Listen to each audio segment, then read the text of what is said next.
the true history of the enslavement of bearers. A tale which could overturn the established order were it ever to become widely known. Or, so rumor has it. I've never actually read the thing, or even set eyes on it for that matter. How is it that I haven't heard of this organization? Why, secrecy is the Executor's watchword. They lurk in the shadows, emerging only to seize that which must be seized, be it books, inventions, or people, before disappearing again, leaving nary a trace.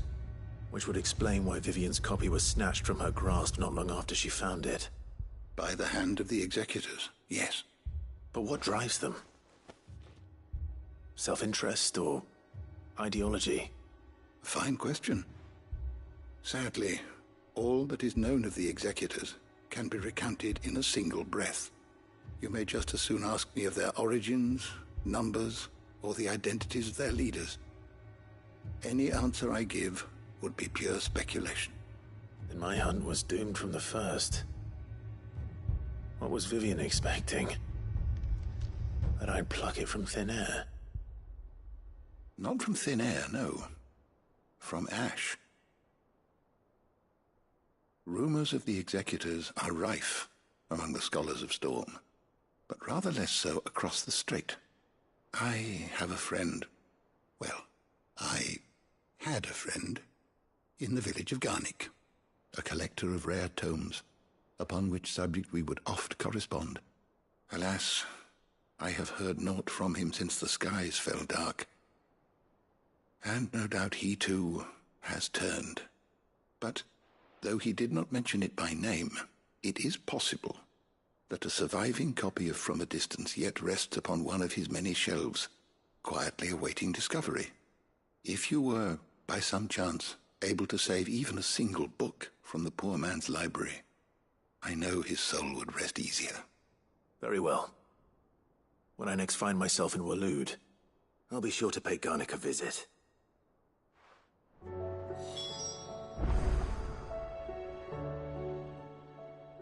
Knowledge hoarded is knowledge lost.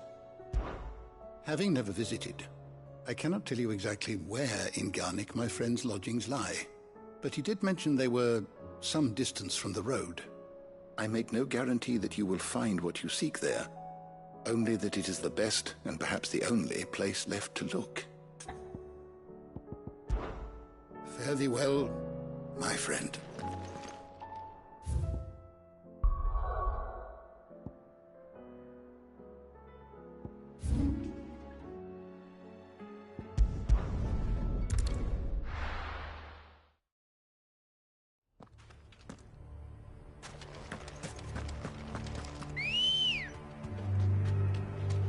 Come on.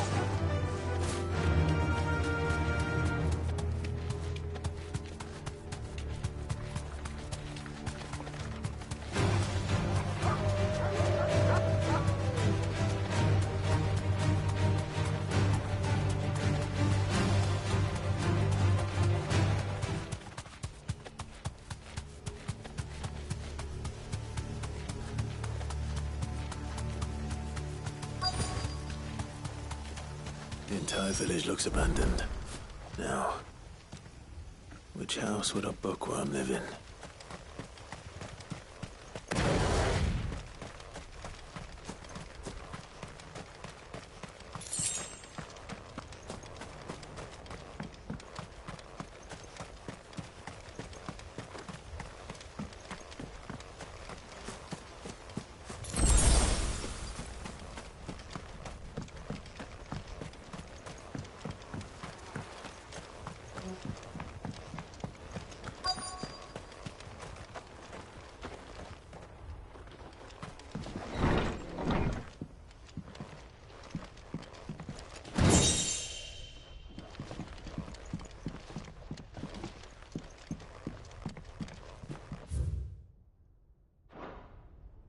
This is a Royal Army logbook.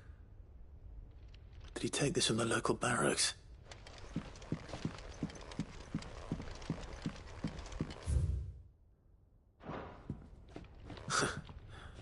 His interests were certainly varied.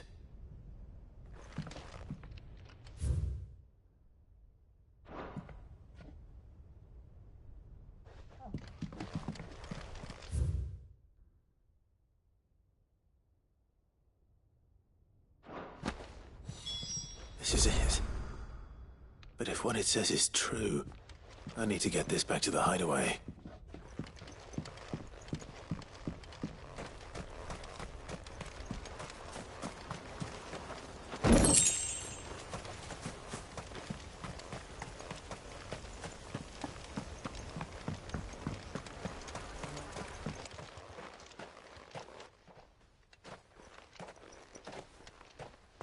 Leaving so soon, stranger? We've been watching you. From a distance, so to speak.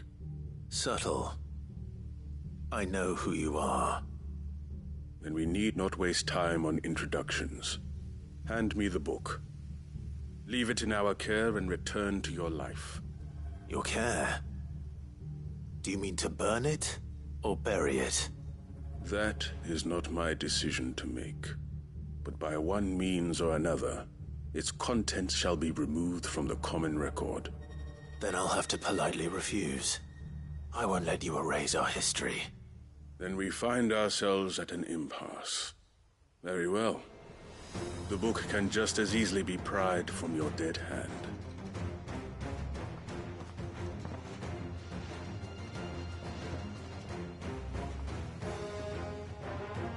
Let's see, shall we?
Impressive.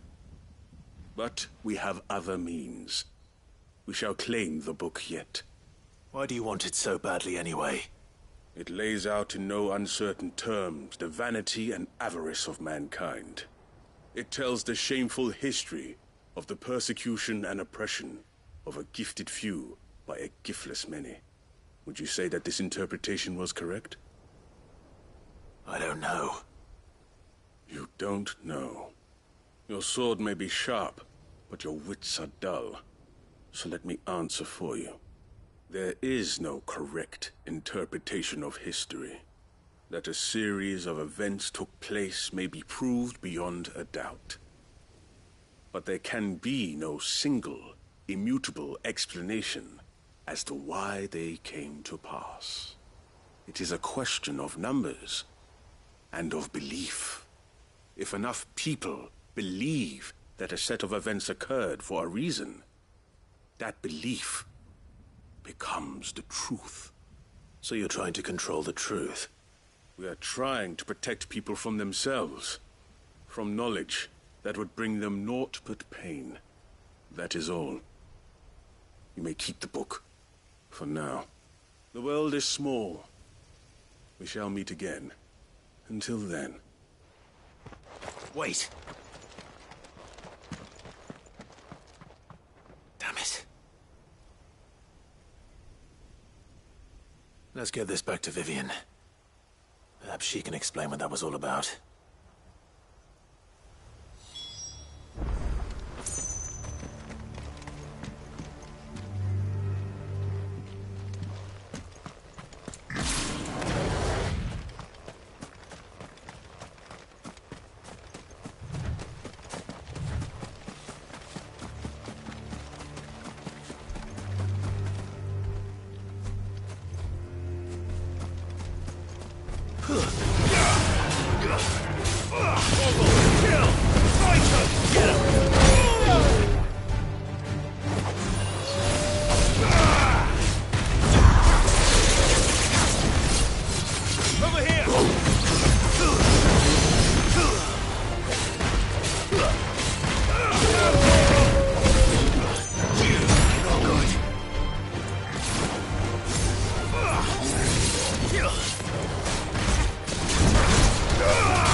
Vivian.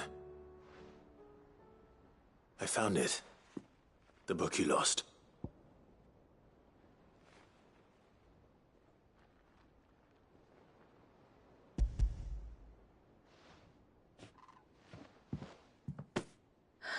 You found it. Thank you, Clive. Even though I asked this of you, I was not entirely sure it would be possible. I feared the executors had seized every copy. I met with one of these executors, and I convinced him to let me keep it. He told me something. That the truth is just a matter of collective belief. And that if enough people believe a lie, that lie becomes the truth. It does. But it also means that the truth is not immutable. That it can be changed. Provided that those who wish to change it can convince enough people that their perspective is the correct one. As the sad history of the bearers proves. You said that the book inspired you to become a scholar. It did. Or its author, rather. She was a heretic, you see. A firebrand and a dissenter. A gallows stood ready for her in every corner of the realm.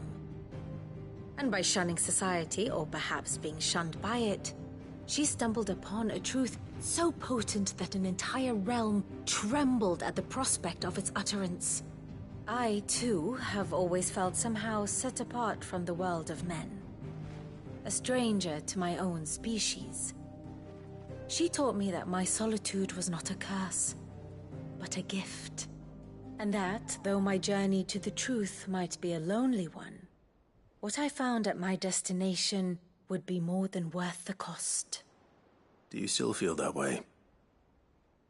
That you're not one of us? Honestly, I'm not entirely sure anymore. Since coming to the hideaway, I find my thinking somewhat clouded. Perhaps the result of studying mankind from a rather closer perspective than I had intended. But the more I study, the more I find value in this perspective. In looking not from the outside, but from within. So if you'll permit me, I'd like to continue my work here. Remember, Clive, when enough people believe, belief begets truth. Give the men and women of this benighted world the gift of truth. Make them believe in you, as I do. I'll try, Vivian. I'll try.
It's usually me making demands of Hippocrates.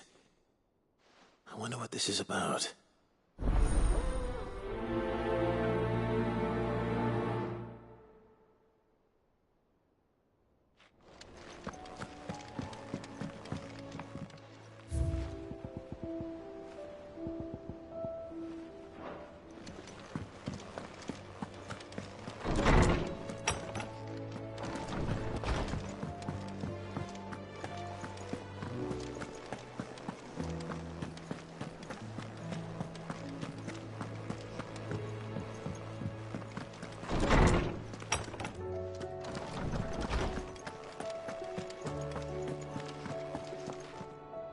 Lawsman Hippocrates. I received your note. Ah, yes. I expect you're wondering what this is all about. You spoke of making amends with Dion, but I can't imagine what for. Then I should begin by telling you that I was once his tutor. This was some years ago, of course, before I joined Sid in his hideaway. At that time, I was counted among the foremost scholars of Oriflamme, and was accordingly invited to the palace to supervise the young prince's education, all to ensure that the future emperor had a firm grounding in, well, everything an emperor should. History, religion, commerce, government. Alas, our time together was cut short when Dion left to join the Dragoons. His studies no longer being deemed necessary. I had not expected to meet with him again, least of all here. Have you spoken with him? No, I have yet to find the right moment. His Highness always seems so preoccupied, especially when alone. I would not wish to disturb his ruminations with idle words of greeting. Not when I know he dwells upon the evil Ultima had him commit in the Dominion. The guilt weighs heavily on him, I know. But as you say, that was Ultima's doing. Surely you can't blame yourself. When I first met him, it was not guilt, but his people's expectations that weighed heavily upon him. And I did nothing to ease that burden. He bore it alone, until the day he could not bear it any longer. It is one of my greatest regrets that I only ever offered him my wisdom, when what he truly needed was friendship. The blame for Dion's transgressions lies not only on his shoulders, but on mine. I see.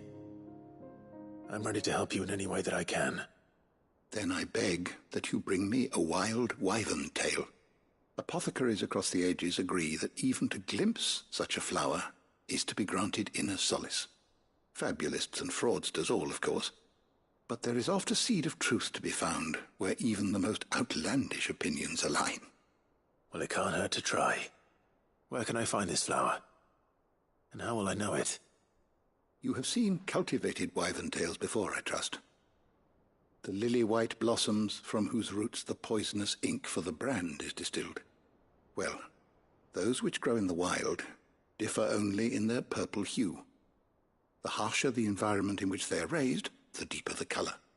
There is a waterfall in Rickmal's roost across the strait, where the flowers once grew in abundance. Whether they still survive there, I know not. But try as I might, I can find no likelier location. It's all right. I'll find you a wyvern tail one way or another. Thank you, Clive. And please, be safe.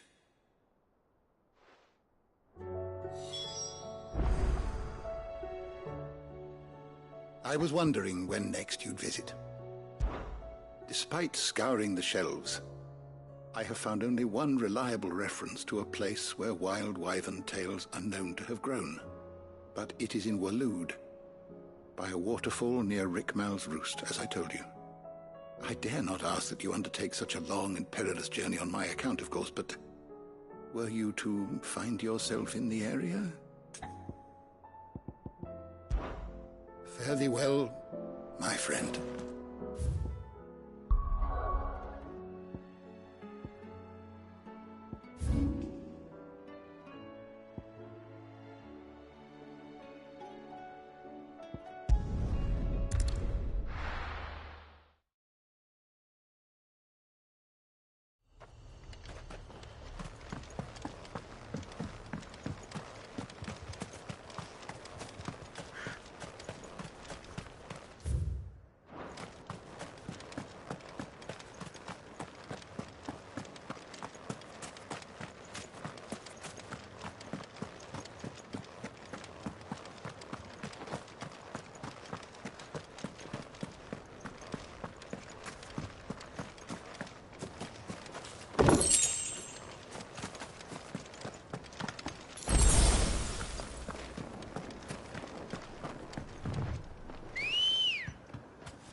Ready, go?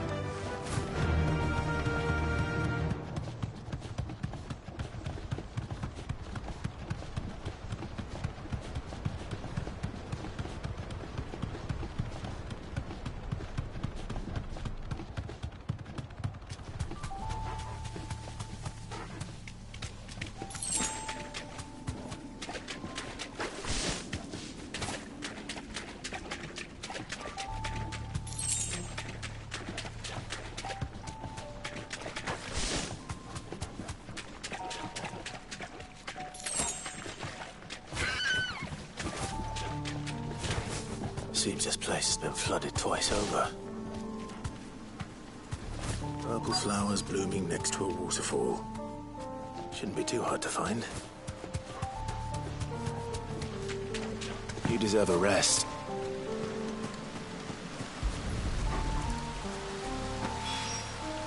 Here they are. Might as well pick enough for a bunch, I suppose.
Oarsman, I found the flowers you were looking for.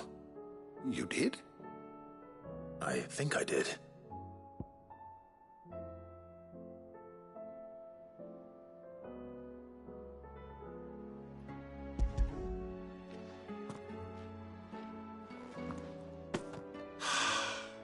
You did indeed. My dear boy, thank you. You wanted to make Dion a gift of one, did you not? Shall I invite him to join us? Oh, I don't... It's no trouble. I'll go and fetch him.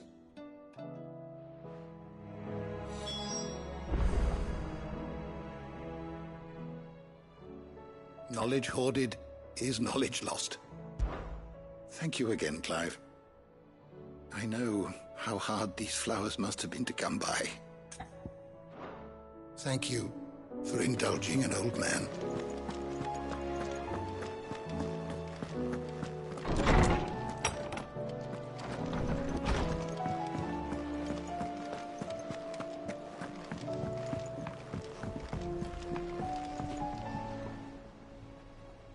Your Highness, would you do me the honor of accompanying me? Now. It is time, then. No. Only to the shelves. Our lawsman has something he'd like to give you. Master Harpocrates. No. I dare not show my face before him. Not after everything I have done. I have taken countless innocent lives. And ruined countless more. All because I was weak. I have sworn to atone for my crimes or die in the attempt. But were I to meet with him again, and see in his eyes what I have become, I fear that my resolve might falter. Then that is all the more reason to do it. Test your resolve. Prove to yourself, and to him, how strong it truly is.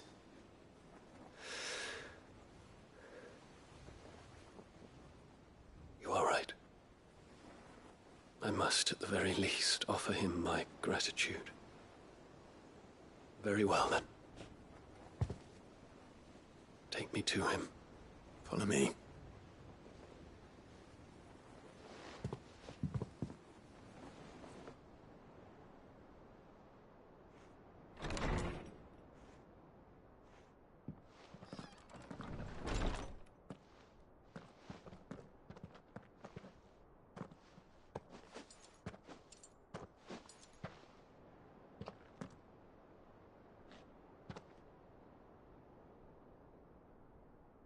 Even now, I hesitate to approach him.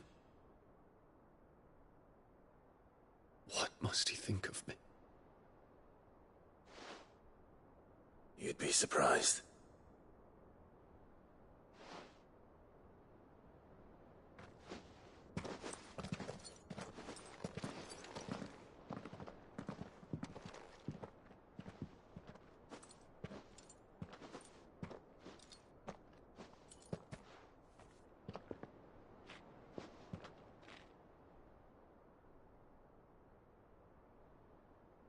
Master Harpocrates, pray, accept my apologies for leaving your tutelage before my studies were complete.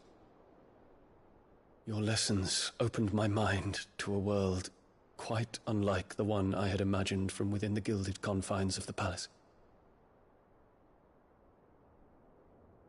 And I shall be forever grateful for the efforts you made to enlighten me. Lift up your head, Your Highness. The deeds of youth require no apology. That you took the time to visit me says much about the man you have become. Now, there is something I would like to show you.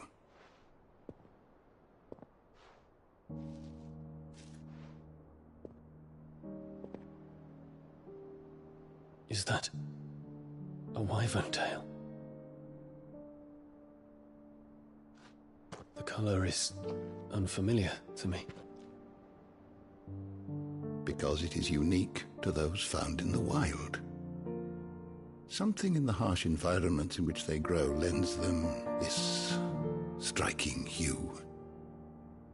Their roots are indistinguishable from those of their hothouse cousins, but once they bloom, the difference is immediately apparent. In this flower, I see you, Your Highness. Its roots were the roots of a wyvern tail, with all that implies. But they do not define it, just as yours do not define you. I want you to have it, that it might remind you of this truth.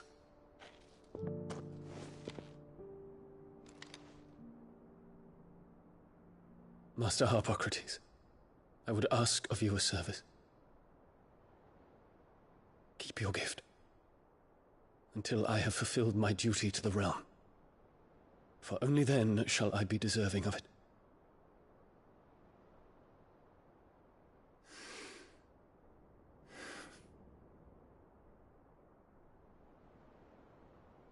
As you wish, Your Highness. I shall await your return.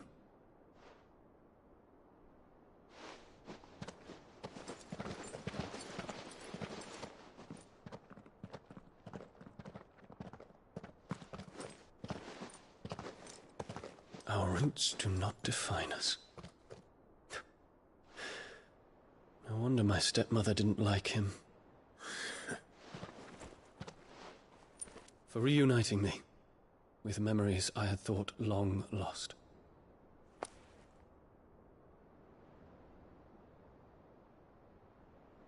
I shall not forget this.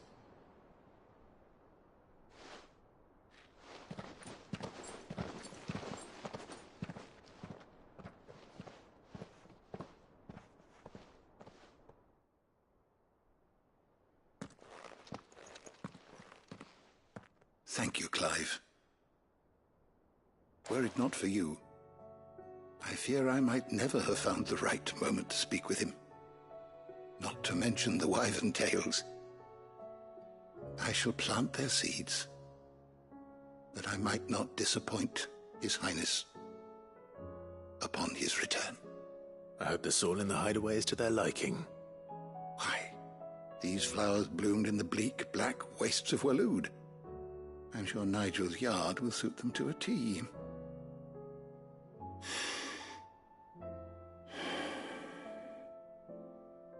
When it comes to expressing one's gratitude, I find that words are seldom sufficient. Here.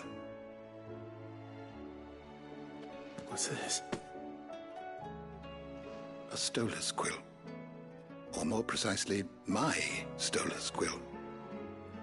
'Tis said that an owl's feathers are steeped in the wishes it hears over its long lifetime.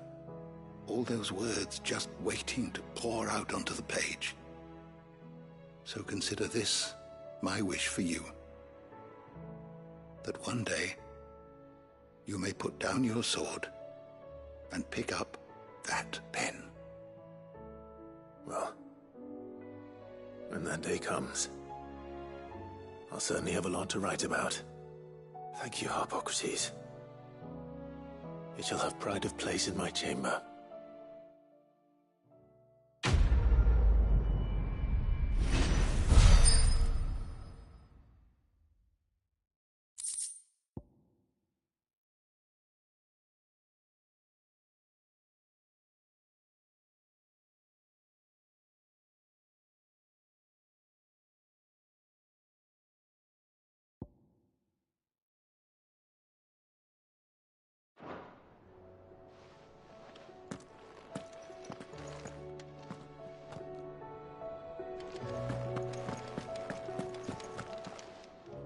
Good morrow to you, my friend.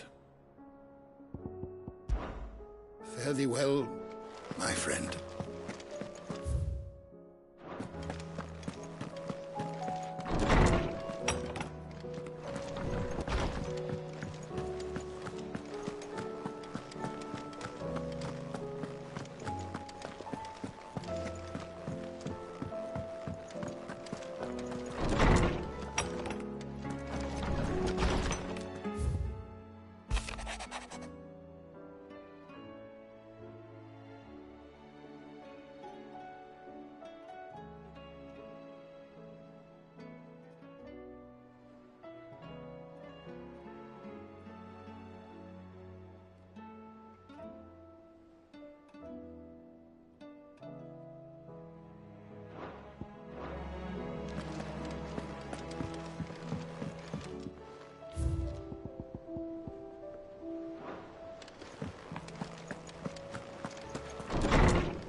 First the skies. Say what you will. Lady Karen Sears.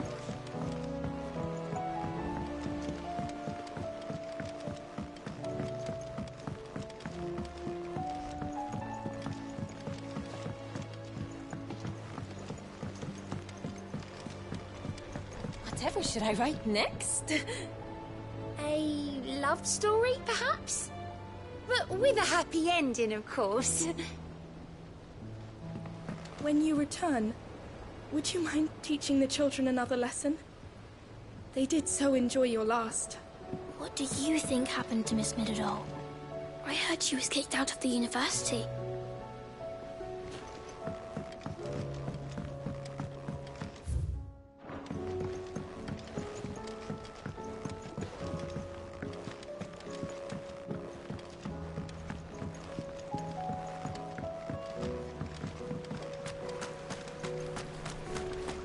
So there's a new One lover. moment you think Passing you've over freed it, the realm see from her events. fate.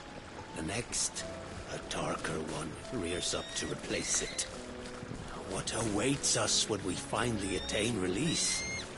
True freedom? Or something else entirely? Do you suppose it's magic keeping the thing afloat? What else could it be? I will not let them be forgotten. Sid, may I have a moment? Of course. It is an honor to finally speak with you. My name is Herman. I've been with the Cursebreakers for some time now, and I wish to be deployed to Ash. Any assignment will do. No. The lands across the Narrow are too dangerous. I will not send good men and women to risk their lives needlessly. Why would you want to go back? I need to retrieve something. Something important. I was raised in an orphanage. The Badbach Conservatory. Or rather, I was held captive there. It was not a place of nurture. It existed solely to turn bearer children into mindless weapons. We were tortured until we feared no pain. Tormented until our hearts turned to stone.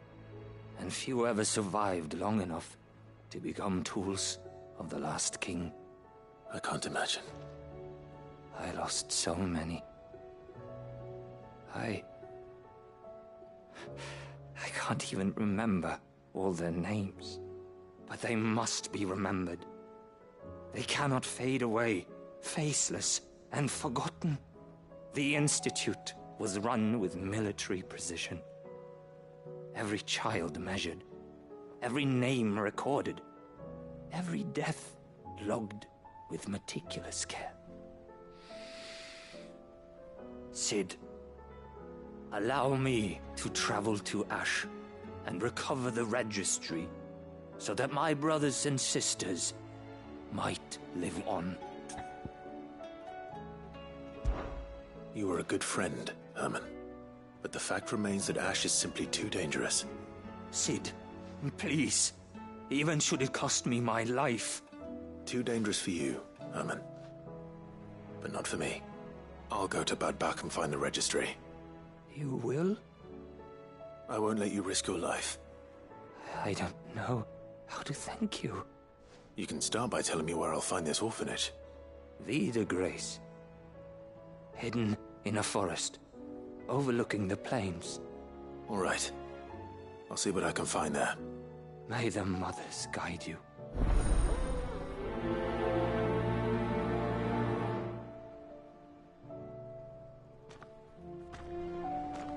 The plains of Vida Grace have haunted my dreams since I escaped from the orphanage. I can't say I was looking forward to returning.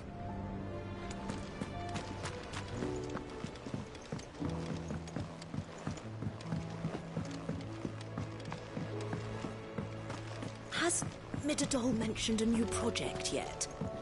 Not exactly. She seems preoccupied, but then again, when isn't she?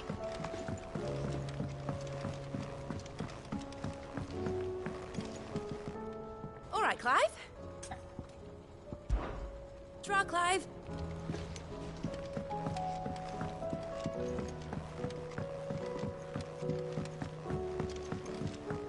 What do you think happened to Miss Midadol? I heard she was kicked out of the university.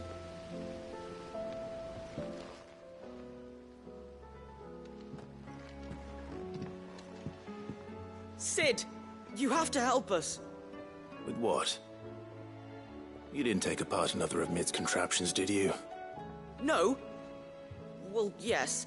But that's not what we want to talk to you about. It's Miss Midadol. She's been acting strange. Very strange. She's barely ever around. When she is, she acts like we aren't even there. Her head's in a crowd. In the clouds. That's what I said. In the clouds. Well, she does have a lot on her mind. When did you last see her? Not long ago. Right after she got back from saving you from Stonear. Then it's probably just about the Enterprise. It did take quite a battering on the way there and back. You didn't break it, did you, Sid? You really should be more careful around Miss Midadol's inventions. Oh, don't listen to her. Even if you did break the Enterprise, you could put it back together, couldn't you? But who's gonna put Miss Midadol back together? She seems really sad.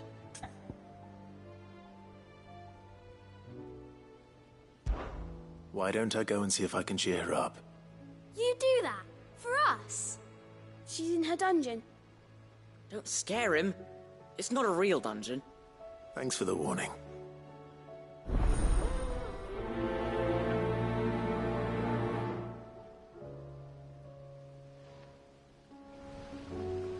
Miss Shirley says we're not allowed in the dungeon. But Miss Menadol doesn't mind.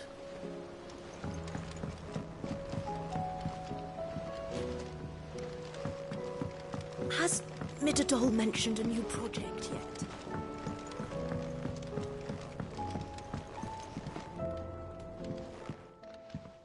Mid, if you have a... That's it! I knew it! The answer was right here under my arse all along! If this doesn't steer to the skies, nothing will! To the skies? You aren't trying to give the Enterprise wings, are you? What else would I be doing? The children seem to think you're avoiding them. They're worried about you. Is this really so important that you need to shut yourself away from everyone?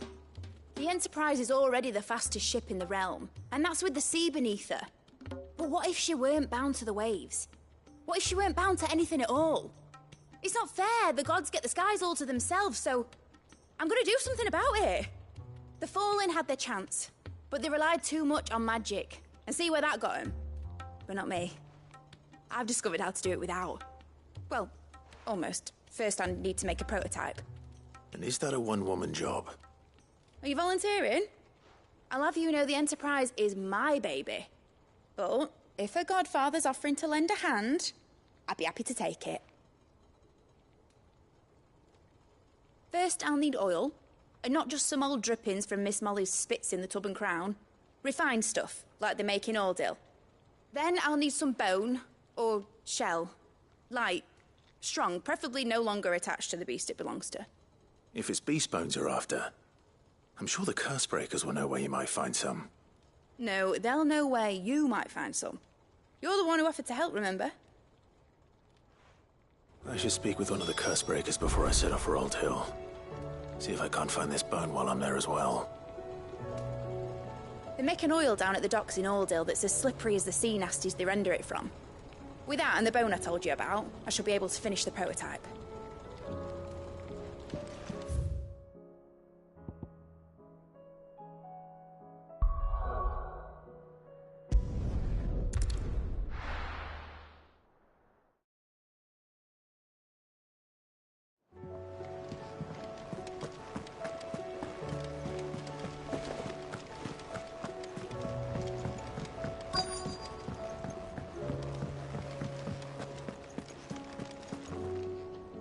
All right, Sid. Come to buy us around, have you? Only if you earn it. Mid needs a piece of light but durable bone for her next project. You've encountered your share of beasts on your travels across the realm. Any ideas? Most bones are the same. Whack 'em hard enough and they'll break. If it's durability you're looking for, shell will serve you better. You know what an adamantus is? I do. And I know to give them a wide berth. Will any old adamantus do? Well, with shells, the older the harder. There's a rumour of an ancient adamantus down in Karava, near Old Bidza, or what's left of the village anyway. But don't expect to make quick work of the bastard.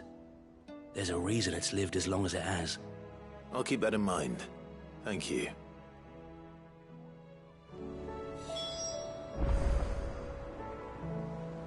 Normally I wouldn't recommend going anywhere near an adamantus, let alone one that's had a few centuries to let its temper simmer. They're mean bastards, and they only get meaner with age. Why do you think the village of Old Bidza was abandoned?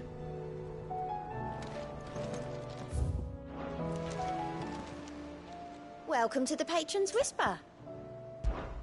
Is everything we've received and everything promised?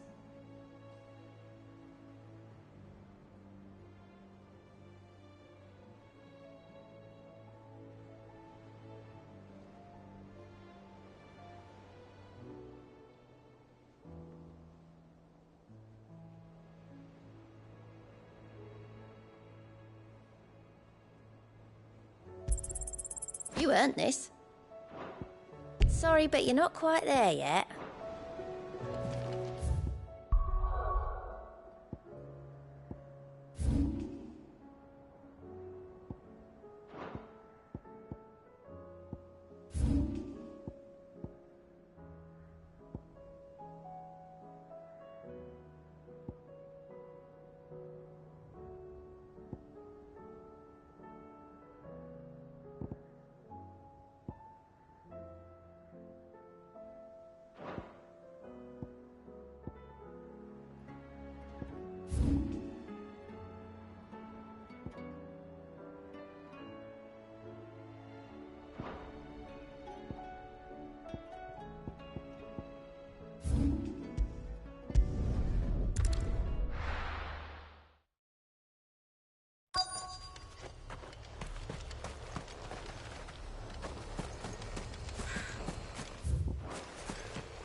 It's well. After what happened here, it's a miracle there was any left at all.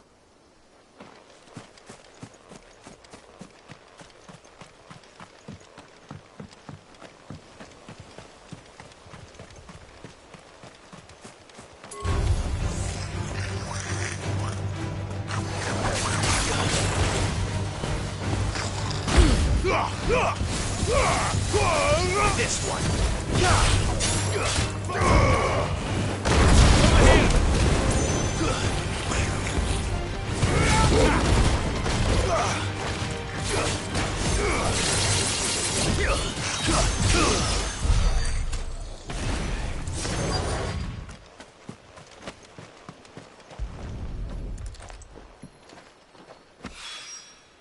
This should be enough.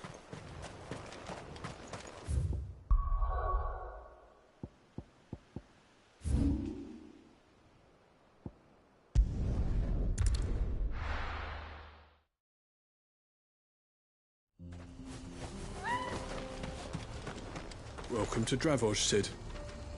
Our gate's always open for you and yours.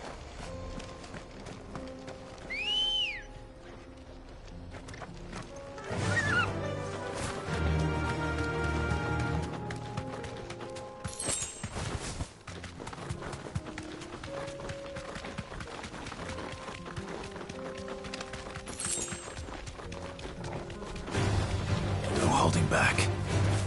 Here we are again. Carava. If you were a tortoise, Torgal, where would you hide?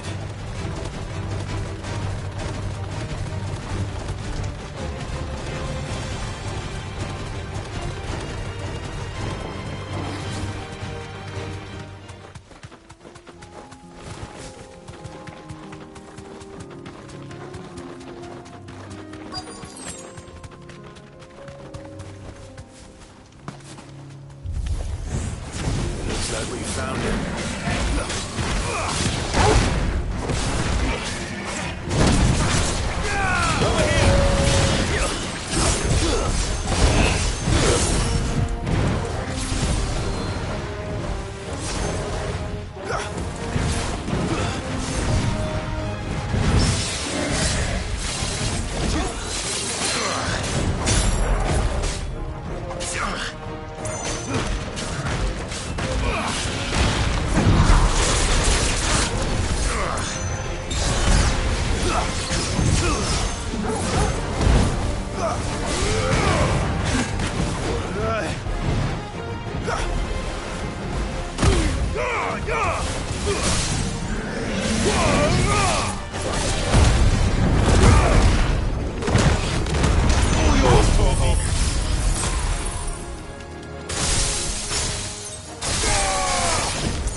I better get these materials to Mid so she can finish her prototype.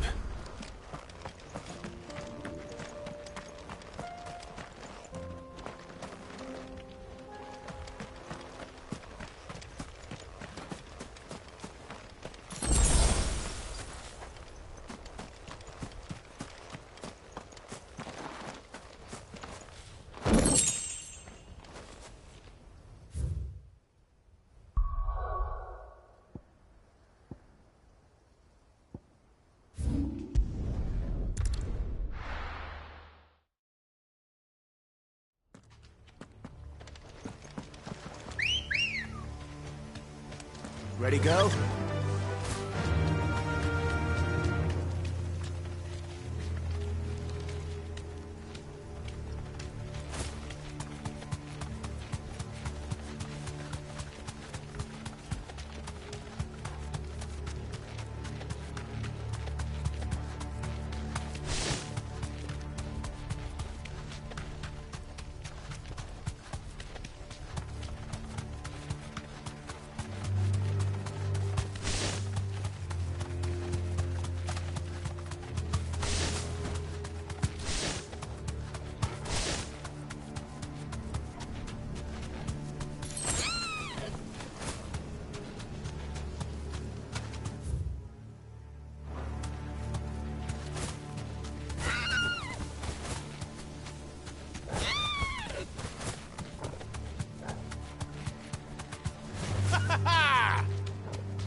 That'll do, girl. This must be the orphanage. Hopefully the registry is still here.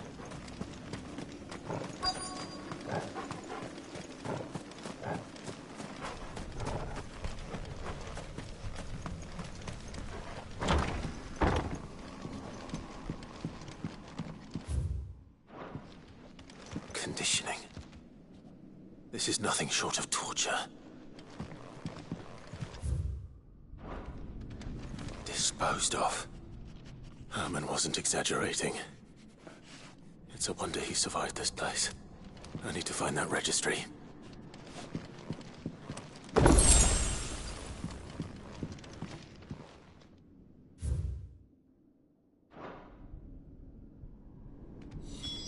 This reads like a suicide note. Did the director go through with his plan?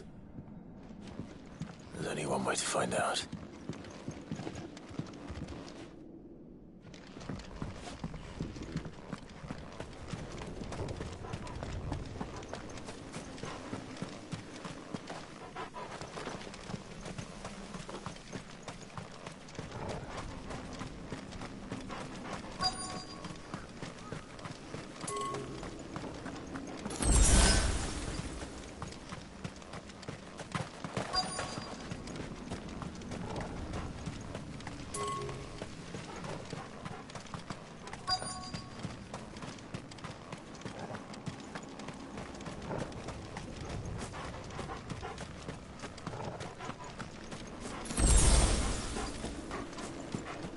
Forked white tree. This must be the place.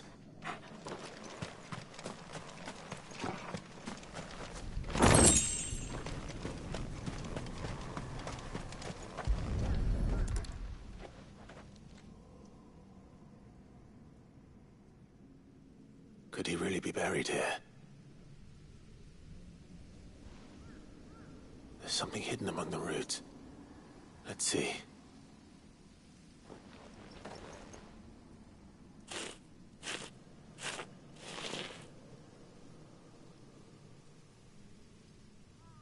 This must be the registry.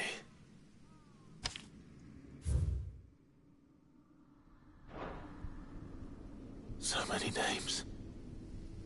This place was a slaughterhouse. But where is the architect of all this misery?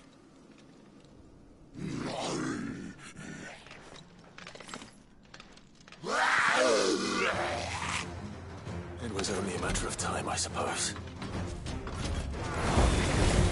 This place is cursed.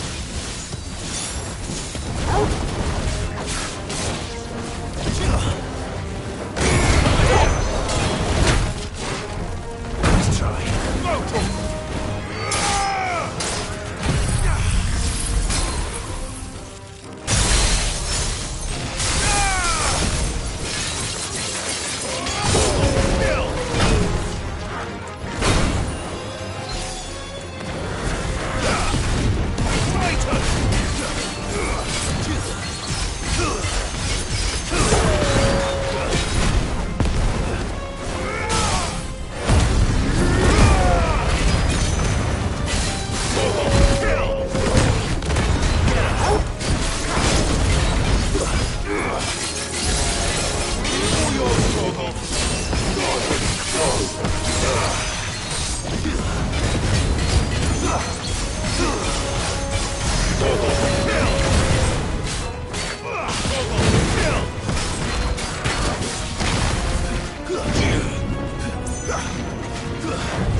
Nice try.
Done here.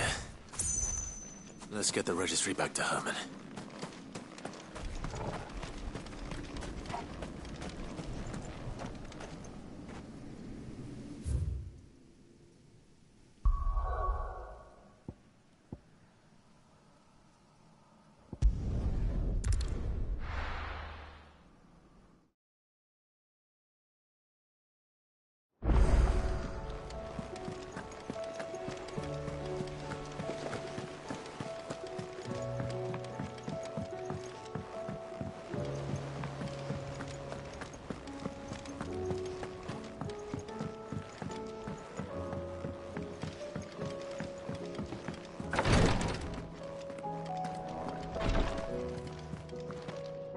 How can I help you, Clive? Don't push yourself too hard, Clive. Ty's tea stopped the fits. I only hope they stay stopped.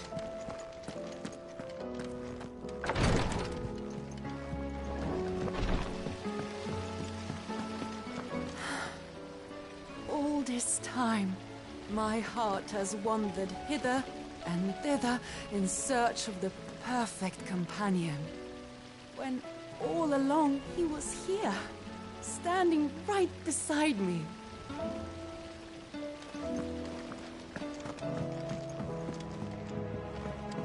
Couldn't have been easy for her making the journey from Ash. What with her belly so fat? You'd be surprised the lengths a mother is willing to go for her child.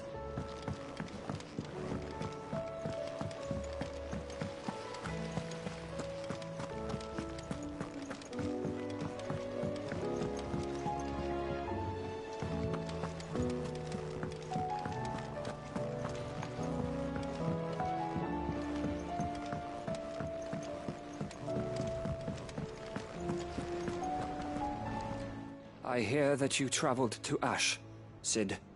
Did you by any chance recover the names of my fallen friends? I did. Yes.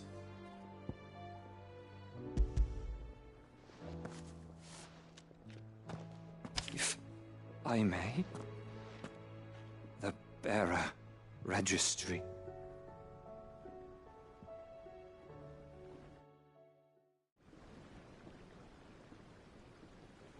The director was a brutal man. He got no worse than he deserved. The registry was all I found beneath the tree. There was no sign of a body. Nor any record of what happened to the children after the orphanage closed. I pray that at least some of them survived. All their names are here. The ones we lost. My friends. My light in those dark times. I can still remember their faces, like it was yesterday. Children who were taken from their bunks in the morning, never to return. No explanation ever offered. They'd be happy to know that you survived, Herman. But why did I make it out alive, when so many others died in that awful place? It's not your fault. And blaming yourself won't bring them back. Honor their memory. See that their names live on. That way, at least. They're never truly gone. Thank you, Cid. I'm going to write a book. an account of the horrors of Badbach, and the spirit of those its custodians sought to crush. All of Valisthea will know of our suffering, and in the name of those I lost, I will not let it happen again. Neither will I. These records would have been buried for all eternity, were it not for you. Thank you.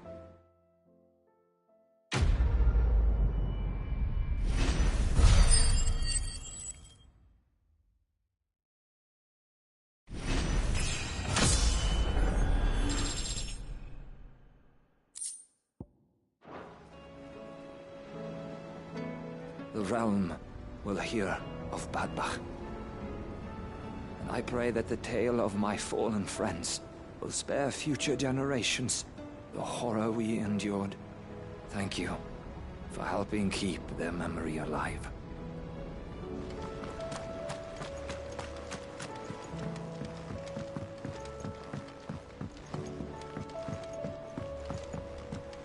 Has Midadol mentioned a new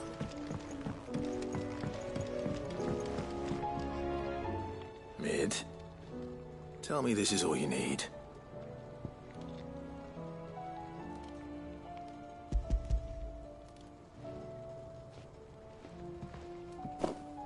Aw, you make it sound like I asked you to save the world or something.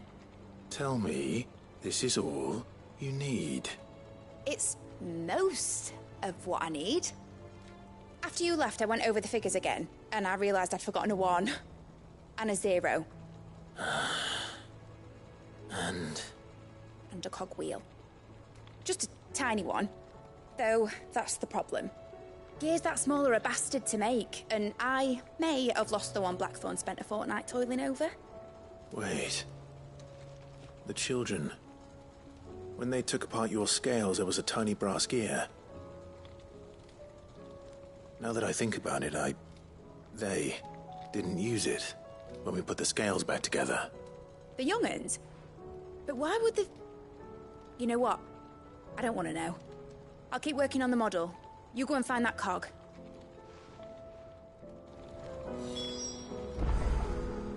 Don't look at me like that, Clive. I already apologised to Blackthorn. Miserable old bugger. Besides, you can't expect me to keep track of every nut and nail floating about this place. It's a mess.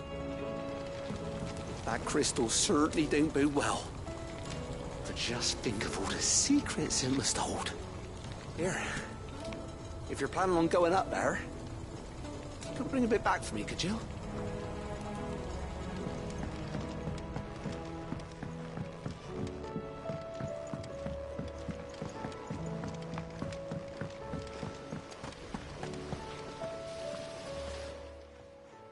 Sid! Is Mid still hiding from us? She wasn't hiding. She's fine. She's just busy working on her next project. A new invention? What is it? What is it? Is it an airship? I bet it's an airship! Do you think she'll let us help? That just so happens to be why I'm here. She needs something special, something only you three can provide. A brass gear. A tiny one. One that might fit on, say, a set of scales? Oh, the one you forgot! We remember! We saved it, just in case. It's in the bag of bits. Since your lesson, we've been disassembling, then reassembling everything we can find. All the pieces that are left over, we keep under our beds, just in case. That's good to know. Look! I found it!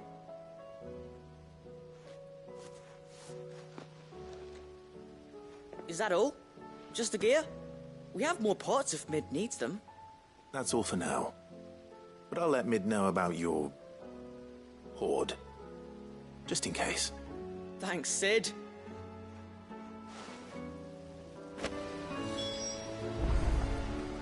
Back for another part?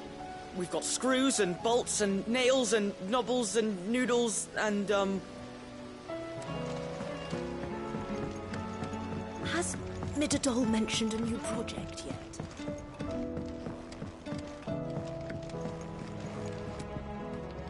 Well, did they have it?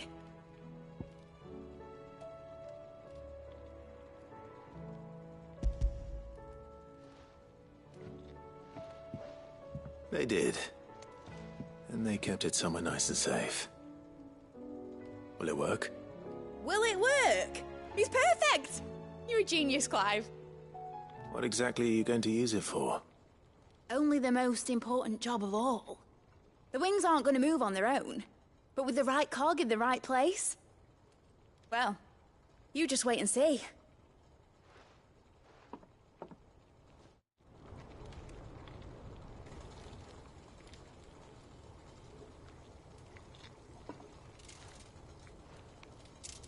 That should do it.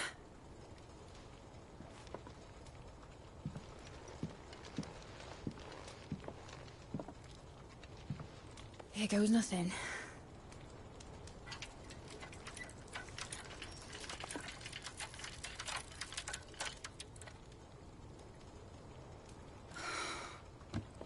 Titan's tits. It wasn't supposed to fly, was it? Of course it was supposed to fly. Wouldn't be much of an airship if it didn't. Honestly, these bloody engines are driving me mad. I was so sure this would be the day she soared. The Mithril engine was made to make dreams come true. But maybe this is one dream the world's better off without. Show folk how to take flying. It won't be long till they're raining death down on each other. People will lose their homes. Children, their mums and their dads. Like I lost mine. I'm sorry. So am I, Clive. So am I. Sorry that I have to choose. Do I follow my head, or do I follow my heart?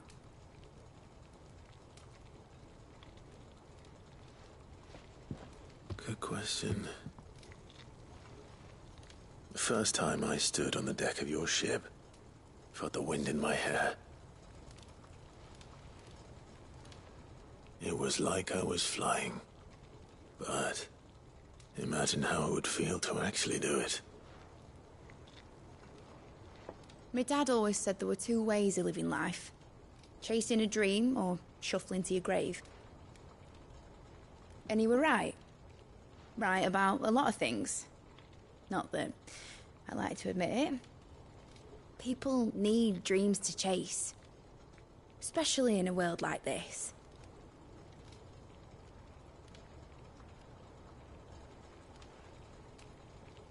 Right. When this is over, I'm gonna take all my Mithril engines to Zemeckis and sling them over the edge. I won't have my dream end up turning into someone else's nightmare. But all that hard work... All that hard work will not be used for war, Jamie. But it isn't like it'll be gone. Tell me, Clive, have you ever been on a treasure hunt? Not since Joshua and I were boys. Why do you ask? Because I'm gonna bury the engine schematics and leave behind a little riddle telling people where to find them. A really hard one, so that only the most dedicated dreamers will ever be able to work it out.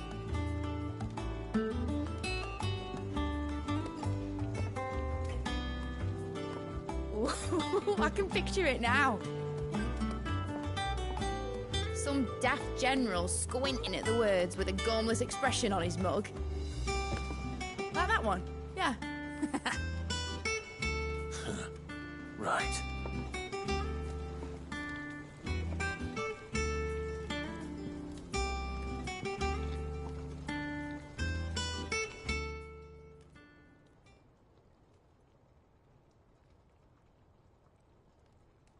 Of course, if I'm putting this engine at the end of a treasure hunt, I'll still need to make it a treasure worth hunting for. Won't be much of a prize if it couldn't even make a toy boat fly after all. My dad always said, dream big. But it ain't the size of a dream that's important, is it, Clive? Only that it's a good one. And I reckon I've got a fair few good uns left in me. I'm sure you do.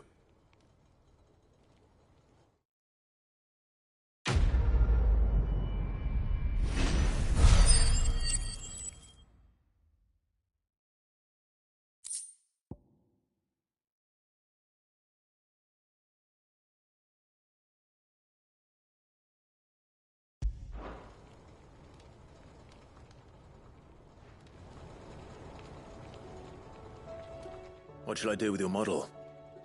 You spent a lot of time on it. We both did. What, that old thing? Not healthy to cling to your failures, Clive. They'll weigh you down, you know. Sound advice.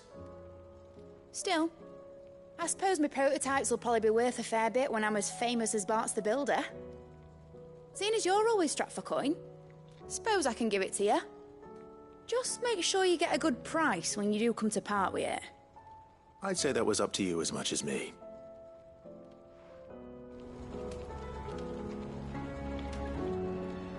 You're not leaving already, are you? Be seeing you, Clive.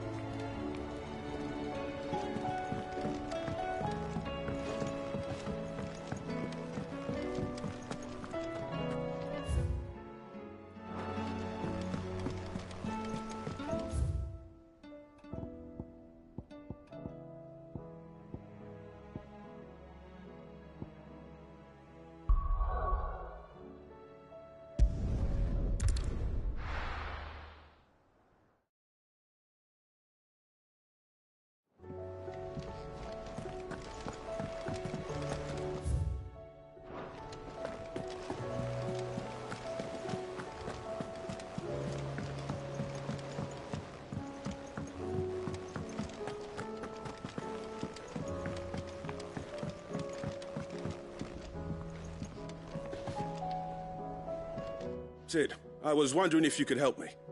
It depends what with. A bearer, but recently freed from his bonds, is keen to join the Curse Breakers. As you know, the work we do is not easy, which is why we test every volunteer's suitability. I was hoping you could oversee this one's evaluation. I don't mind, but why this one? Because he wants to be a scout. Our ranks are filled with men and women capable of breaking chains and putting slavers to the sword. But scouting? We're few with the nose for that, which is why we still rely so heavily on Gav. And since he accompanies you on so many of your missions, I thought you might be better placed to recognize the traits in him that we should look for in those who'd fill his boots. Sounds reasonable. So you're happy to oversee the boys' test, then? One can never have too many scouts. Truer words, Sid. I'll let the initiate know that you'll be attending his trial, and that he is to proceed directly to Northreach in readiness.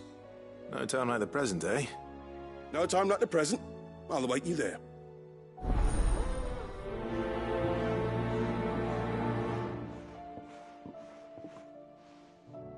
Northreach. I don't suppose they could have chosen somewhere closer.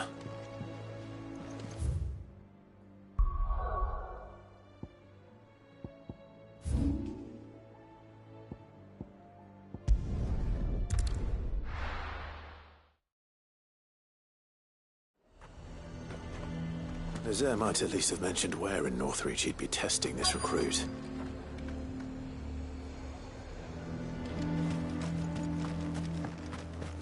I'm nervous.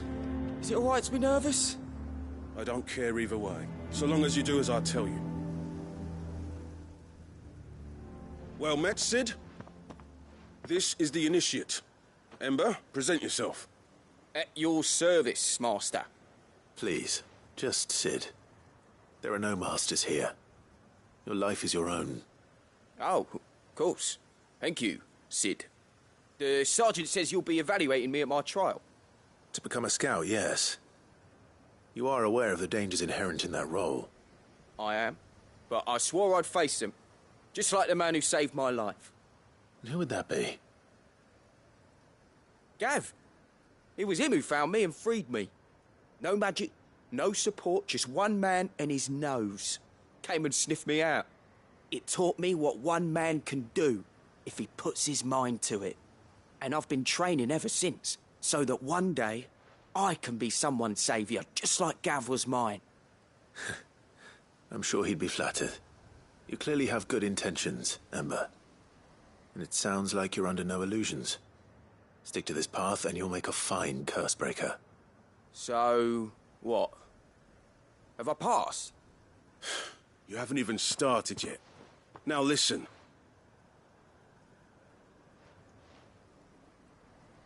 Not far from here is an Imperial lookout, Eastwatch.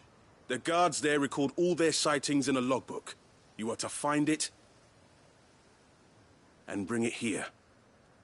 And bring it here, right. Anything else? No. Sneaking into a heavily guarded Imperial outpost and stealing the logbook would be quite sufficient. You'll need to assess the situation, determine a point of entry, create a distraction and effect an escape, all without being discovered and thrown into an Imperial oubliette. Ember, Gav isn't our best scout because he can do everything. It's essential that you know your limits. Know my limits, right. I won't let you down.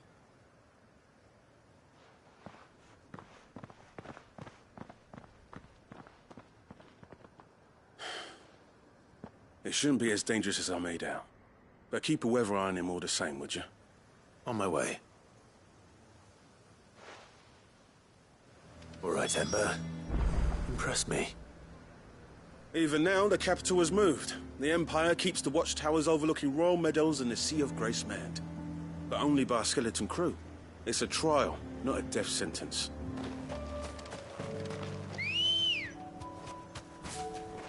Come on. Yeah!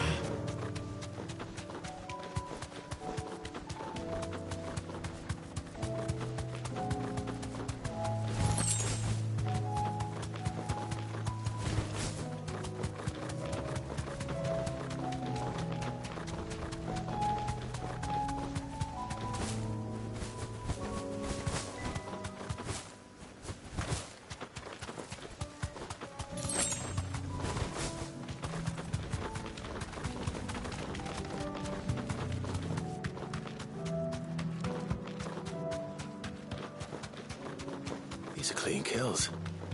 Perhaps young Ember really is ready.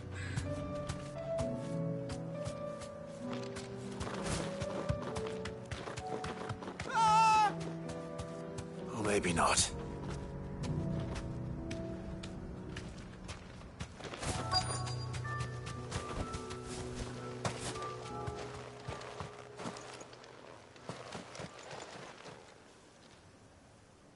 Damn it. Ember, draw your sword! Oh, God! Then run! If you want him, you'll have to go through me.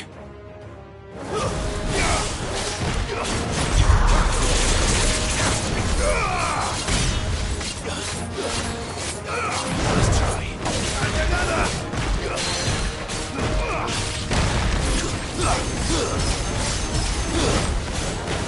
Here.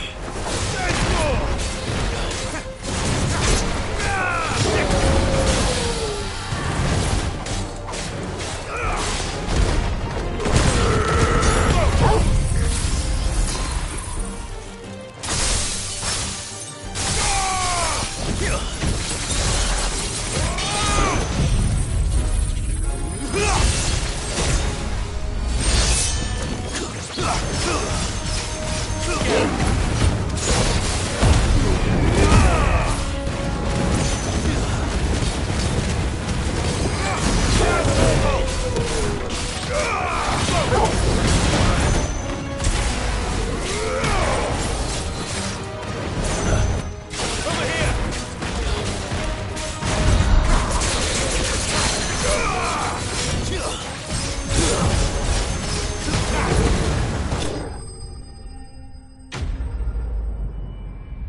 Ember, are you...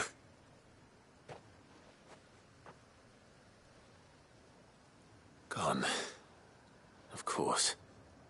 Scouts really are a rare breed. Back to Northreach it is, then.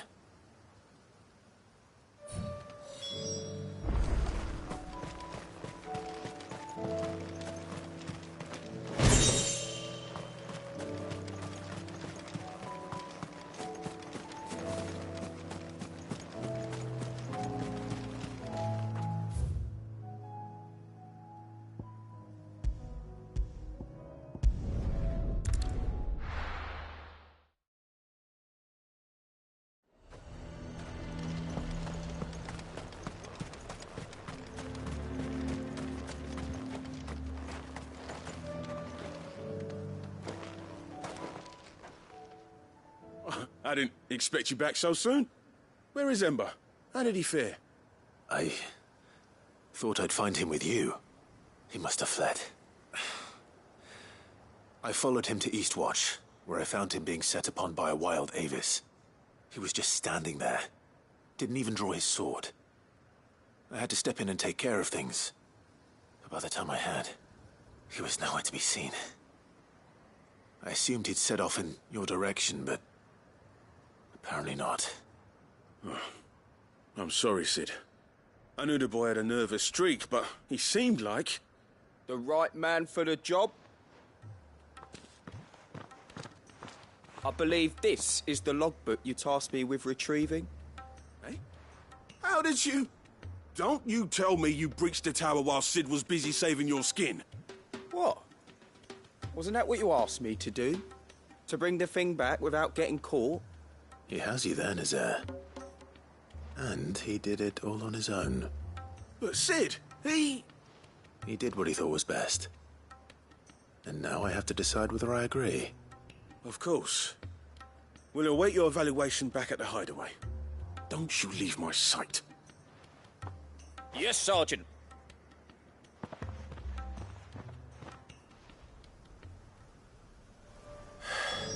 This won't be an easy decision.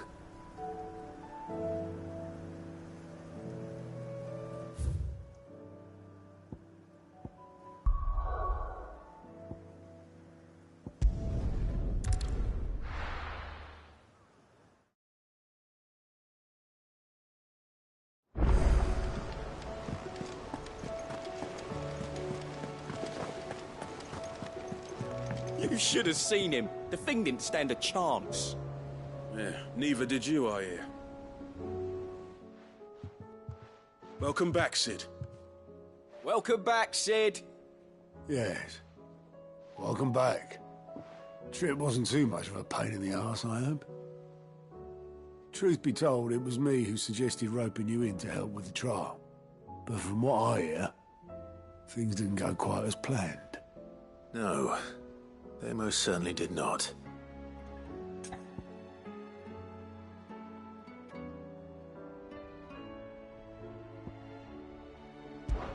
When faced with an unexpected foe, Ember froze.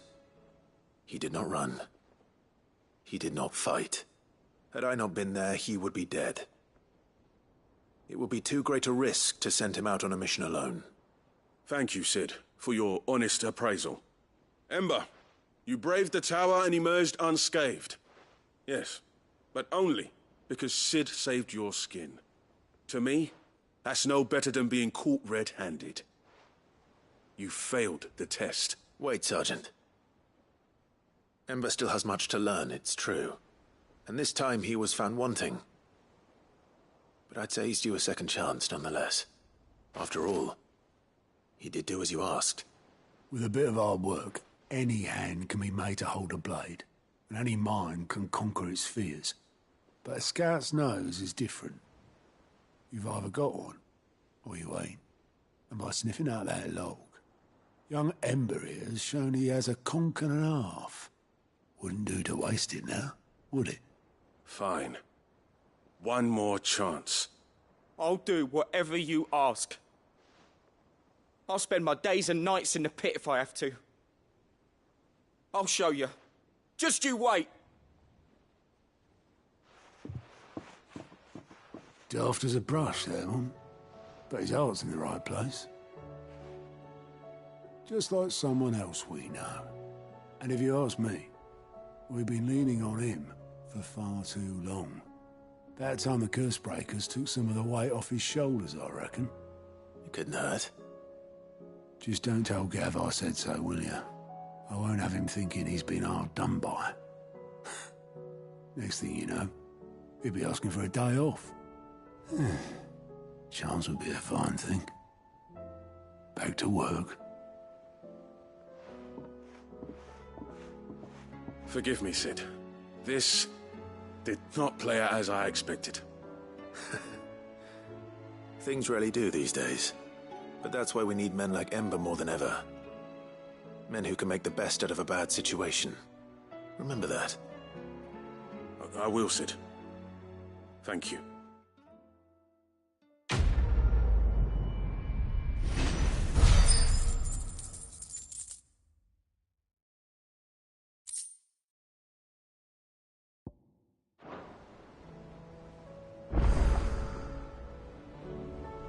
Sid, I wanted you to know. I will be taking personal responsibility for Ember's combat training. And I will not let you down.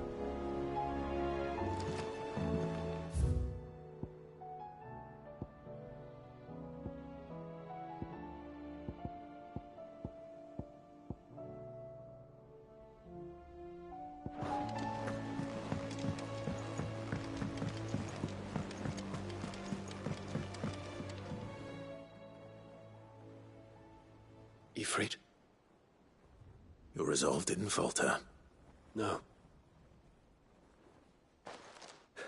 Though I continue to be bewildered by fate. But I should meet with my old tutor here. At the very end of the world. I thank you. With all my heart. For giving me this chance. And I thank you for taking it. I should like to look upon that flower once more. When I am worthy.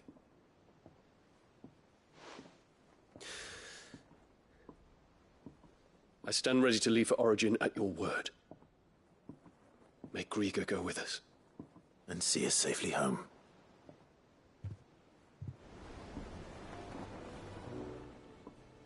Courage, Ifrit. Make ready.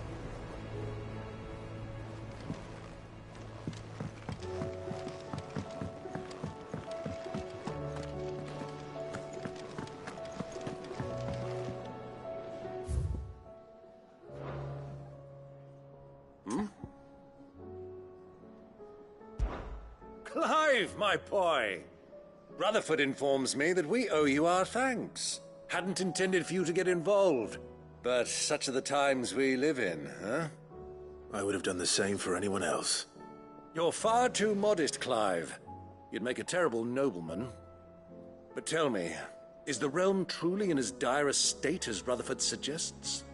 From what little I saw, you were right to be worried. I suppose I should have expected the worst. But I was rather hoping the great and good of the realm might have things a little more under control. Alas, it seems that firm leadership is in short supply these days, and without it, the people are bound to lose their way. We must move quickly. But where do we start? True, the challenges that face us are many. But in my estimation, there are two key areas to be addressed before any other. The realm's armies and her larders. As you've seen firsthand, it's every man and woman for themselves out there. Certain cities have banded together to try and maintain some semblance of order, yes? But such cases are few and far between. And yet, the only remedy for the chaos that faces us is unity. A unity that transcends even the borders laid down by our ancestors. In short, if Storm does not stand together, she will fall apart. But how would one even begin to unite the realm? The armies, my boy. As I told you already, we begin by restoring order among the ranks of those sworn to maintain it. Sadly, I doubt I could convince even the lowliest gaggle of privates to dig a latrine together. But I do know someone the High Commanders have been known to listen to on occasion. Field Marshal Eugen Havel. I thought he was retired. He was, until an Akashic army tore through Randalar and killed most of the rank and file. There is no man alive more capable. Literally. And as luck would have it, I've already spoken with him on the matter. Of course you have. And he's agreed to help. On one condition. That he first speaks with you personally. Havel has always been a man of frustratingly rigid principle, and he has certain qualms about clasping arms with, well, with an outlaw. I extolled your many virtues as best I could, of course, but the old goat was adamant that he be allowed to appraise you in person. You don't mind, do you, my boy?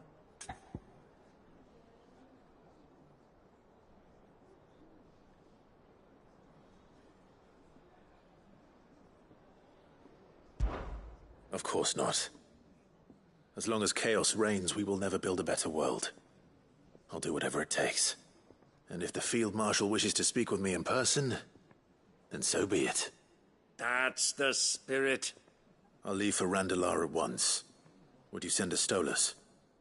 Of course. Rutherford is already in the Dalmekian capital. I'll have him tell Havel to expect you forthwith. Excellent. Thank you, Uncle. No. Thank you, Clive.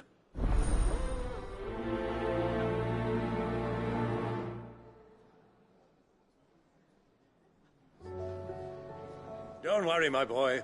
Rutherford is in Randalar this very moment, singing your praises to all and sundry. They'll adore you.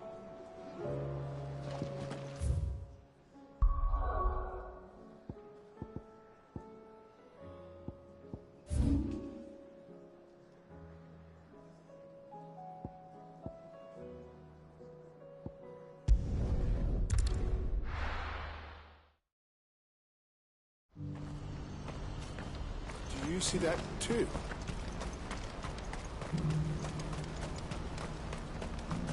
There are many variations of the Semekian legend, but almost all agree that man was punished for presuming to set foot in the sanctum of the gods. Some describe it as holy, others heavenly, which is to say, of the heavens. Could it be that the baleful mass that now glowers over us is this very sanctum? Have the gods returned to pass judgment upon us once more? Papa, what keeps it in the air? Why doesn't it fall? Don't you go tempting fate, girl. What is it? Don't ask me. Oh, please, just make it stop. Make it stop. I'm scared. It's all right. I'm here.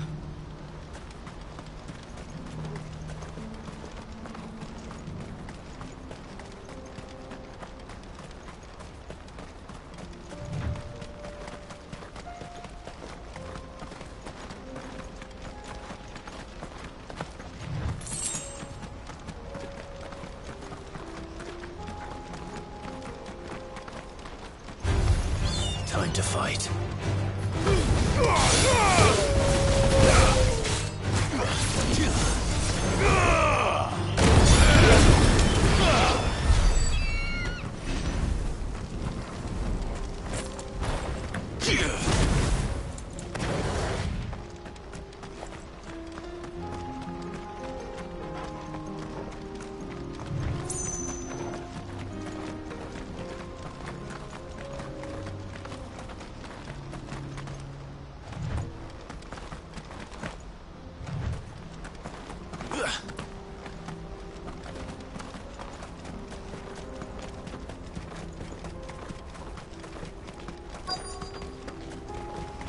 Can't be Rutherford, can it?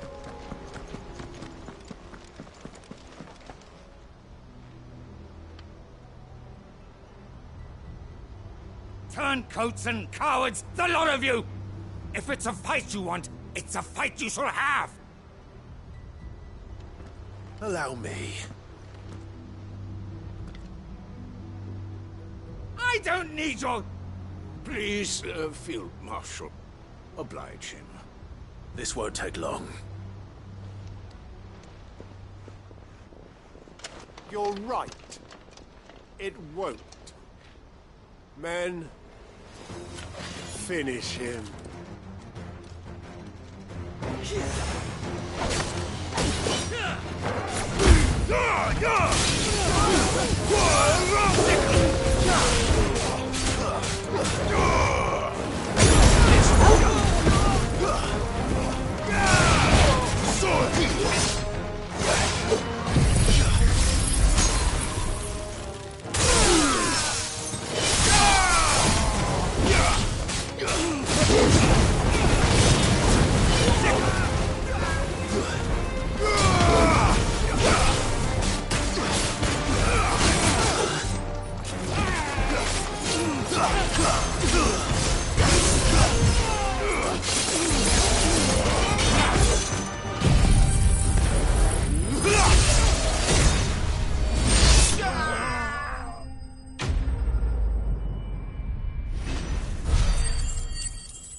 A little longer than I'd have liked.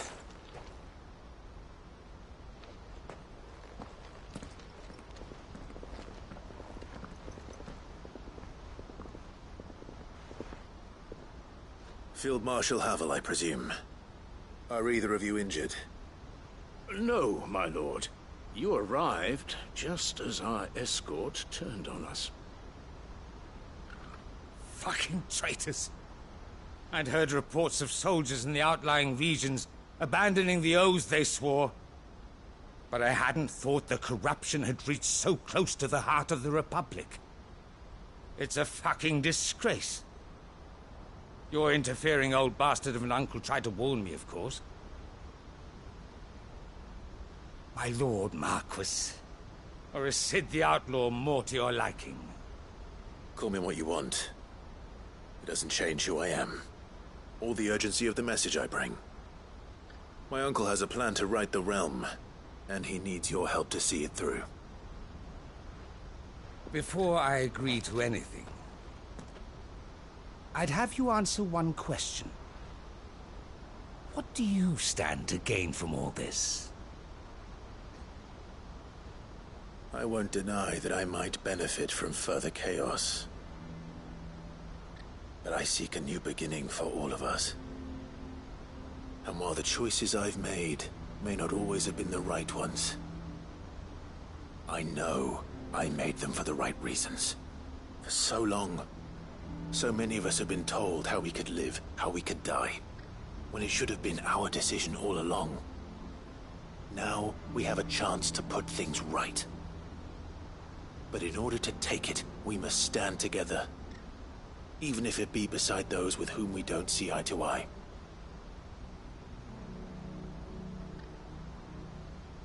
Certainly not the words I expected from an outlaw. But perhaps your uncle was right. You are no ordinary outlaw. I'll never hear the end of this. All right. I'll start by ordering my most trusted guard to bring the Dhalmekian fringes under control.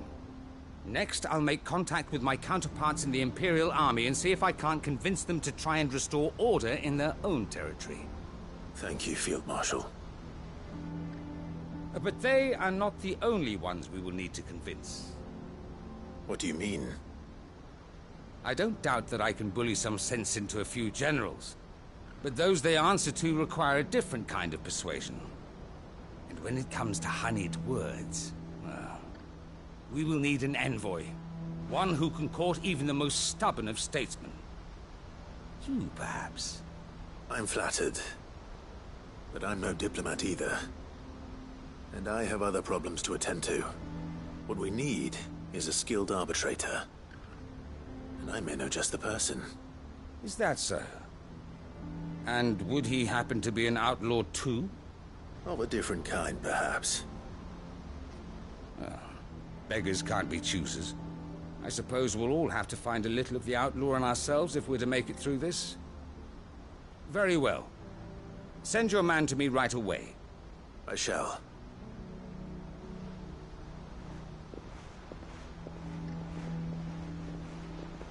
My Lord Marquis.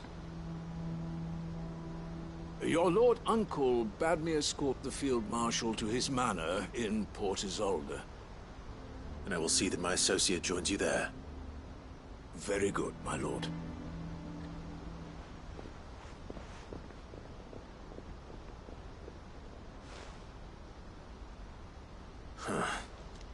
An envoy. I'm not sure I'm the man to talk anyone round. I can barely convince my brother to take his medicine. No. This is a job for someone with experience. Someone like Quentin. I hope I can convince him at least.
I made sure our fallen comrades were laid to rest. And they can rest easy, knowing that their sacrifice wasn't in vain. That justice was done. As for us survivors, well, we've just got to keep at it. Keep the family together. For their sakes.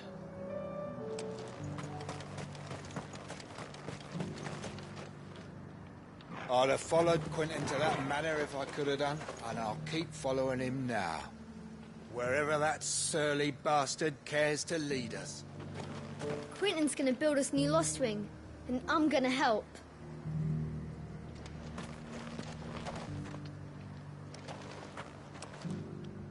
Quentin, I have a proposal for you. Do you now? Something tells me you'll be asking more of me than a cask of Gotand gold. Go on then. Propose.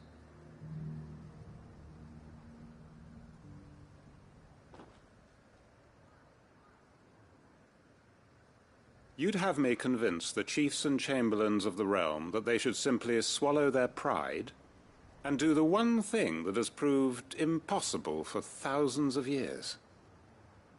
Was there anything else? Perhaps I can fetch you a meat pie as well. I know it's a lot to ask, but I can think of none better suited to the role. And you'd have me give up what little I have left to do it. I told you, Clive. The people of Lostwing are my family, and I cannot abandon them. You'll have to find someone else. I'm sorry to hear that. So am I. And why might that be? What he's asking. How's it any different to what you've done so far? They want you to speak for those who can't speak for themselves. That's what you do best. If it's the vineyard you're worried about, we'll see that the grapes are picked and the tons filled. You know we will. It's not that. Then what is it? You said yourself we're family. Don't you trust us? You know that's not what I'm... Then what are you saying? That only we are worth saving? Why turn your back on everyone else?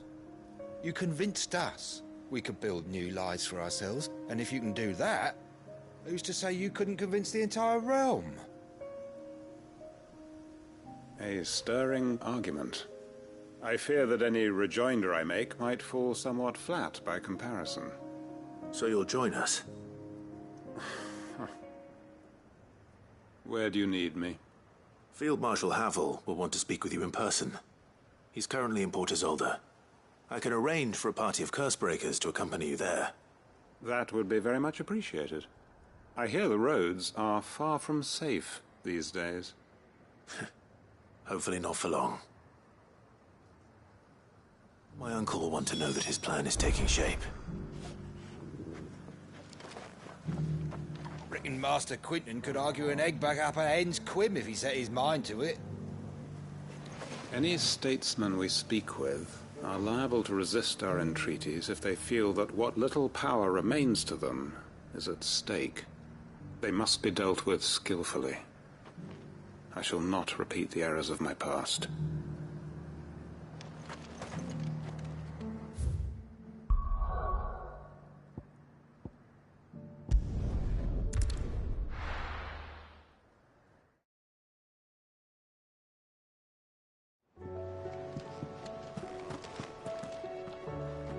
Uncle, I bring good news. The Field Marshal has agreed to your plan. Ha! Of course he has. I didn't doubt you for a moment, dear boy. Rutherford is accompanying him back to your manor in Port Isolde as we speak. They will await your return there. As will one other. One other? Who, exactly? Lord Havel was concerned that even if he could get the realm's armies to agree to an accord, he might not be as successful in convincing those with political power. He asked if I might have a solution, and I suggested a certain Imperial Lord Magistrate turned Liberator. One of your co-conspirators? Master Quinton would probably call me one of his. But yes. Another outlaw, then. Just the thing we need to put these rotten politicos in their places. Good thinking, Clive. I'm glad you approve. The more the merrier, eh? Uncle, assuming Havel and Quinton can solve our problem with the armies, you still haven't mentioned how we might manage the grain shortages. Oh, don't you worry, my boy. The 7 high houses will be seeing to that. They have all agreed to make the most generous of donations. Oh, of course, it did take a little persuasion, but luckily I had some unexpected help. From who? Why, you, my boy. Rumor has it that you rescued the Lady Ariane's head steward Rockford from a horde of bloodthirsty bandits. It was more of a handful. Well, the old battle-axe was so pleased. She had a shipload of talents delivered to my private docks by the next new moon. And when the other houses saw the parsimonious old crone's purse strings finally loosen, they as good as tripped over themselves in the rush to follow suit. I'm happy to hear it. Now, I must be getting back to the manor. Join us there at your earliest convenience, would you? Of course, Uncle.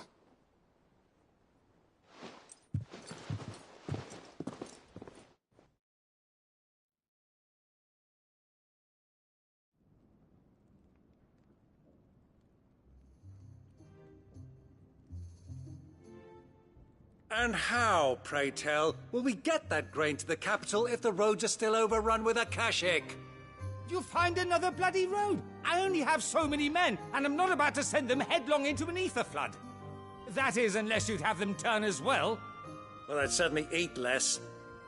Says the man with a belly bigger than a band of curls. My soldiers actually need their rations. Without any food to keep them going, they'll be dead even before you've sent them on your fool's errand. If I may, gentlemen, perhaps I might suggest an alternative approach. Though supply routes are indeed disrupted, there is no shortage of ships. Indeed, they bob away in every bay from here to Randalar, awaiting a safe haven. Allow them to make port and fill their bellies full of grain. And once those who crowd the cities are fed, ferry the displaced back to the countryside to work the fallow fields. But I'm sure that you wish to continue your discussion. Forgive the interruption. Two such firm friends as yourselves need no help from the likes of me. Rutherford spoke fondly of the great bond between you. Us? Friends? I can't stand the man! Clive, I'm beginning to question the quality of the company you keep. And what kind of company were you expecting him to keep? The man's a criminal! Criminal? How dare you? You are not fit to breathe the same air as this fine, upstanding young gentleman. Upstanding? He calls himself Sid the Bloody Outlaw! Once more onto the breach.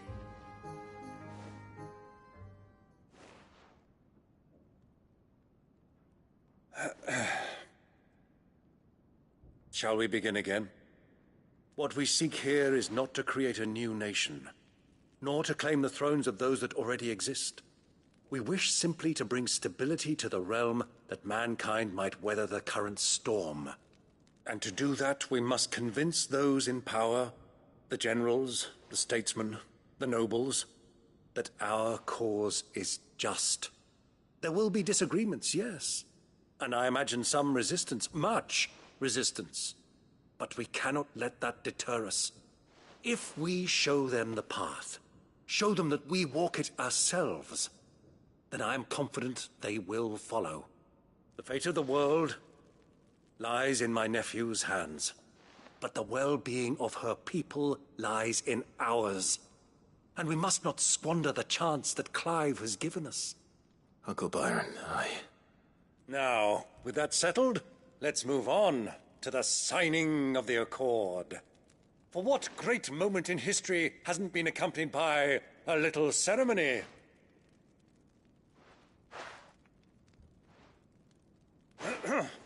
Citizens of Valisthea, I present to you the Triunity. Rutherford, Mike Will.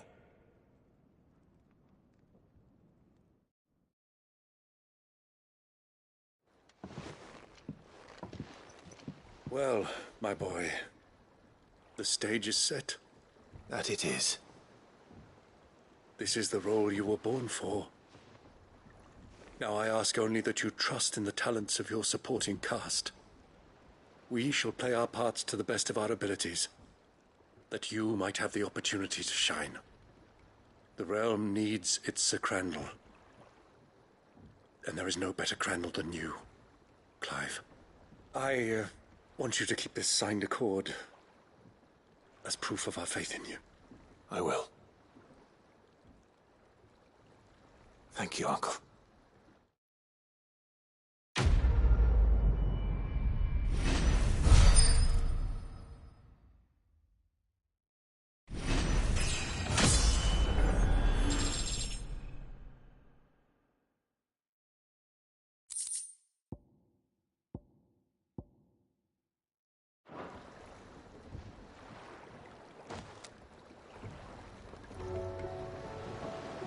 Sorry. Can't take you where you need to get to, but the Argo and me will be waiting when you get back. What do you think that thing is? It's a damn distraction, is what it is. Now back to work. And how the hell is Sid gonna deal with that? Sid! You have my word. I will not leave this pit until I can besten Avis with my own two hands. And a sword. I can use a sword, right? Gav uses a sword.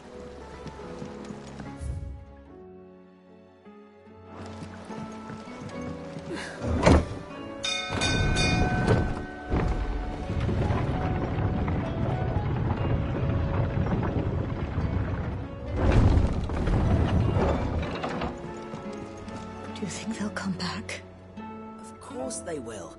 It's just a big crystal. How hard could it be?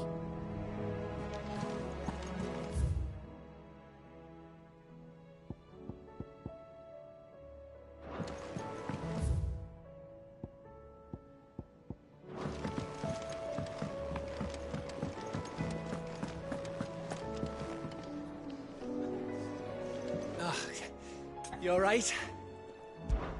Something troubling you? No more than usual. It's just... Eda's baby will be coming soon, and I wanted to make something for it. I'm sure she'd like that. Back in the north, families would always make gifts when a bairn was on the way. Yeah, let the little tykes know they were welcome in their new homes, like. So, what's the problem? Well, the problem is that Eda's due any day now, and I don't know if I'll be ready in time.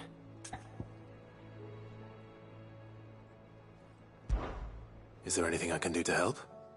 You know, there just might be. All right then. What exactly are we making? A good luck charm. But not just any good luck charm. Not just any. No. One made from the feather of a silver chocobo. There's naught luckier in all the realm, or so we used to say back home anyway. Thing is, they're hard to come by. Had Otto and Karen check with their suppliers, but nothing. I'd try and track one down myself, only... Only the big day is fast approaching. And that's all you need, a feather. That or the bird whose horse it's attached to, aye. I was gonna start by asking around with traveling traders plying the northern borders. Well, there's no shortage of those passing through Martha's. I think I might make that my first port of call. I'll let you know if I find anything. You're a good friend, Clive. I won't forget this.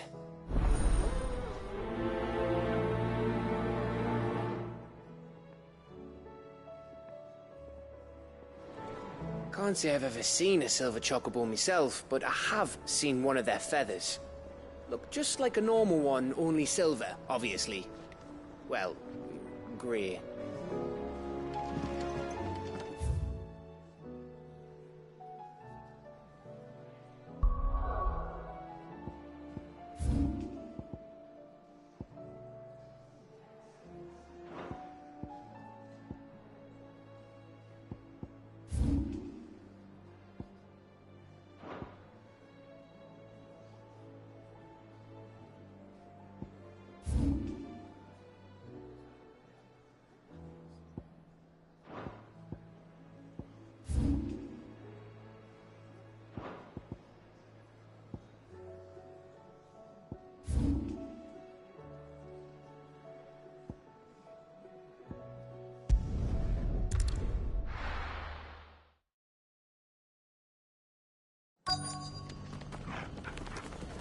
Let's hope one of the merchants here has what Gav needs.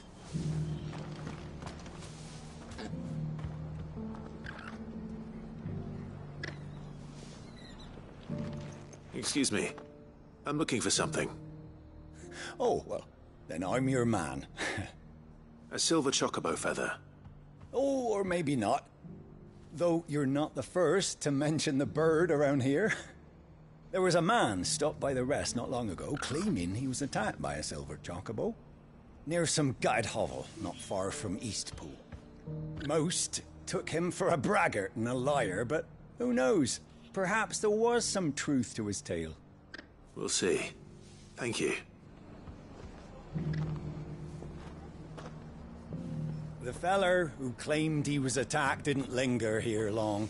Said he was gonna go back and capture it. Prove us all wrong. And that was the last we ever heard of him.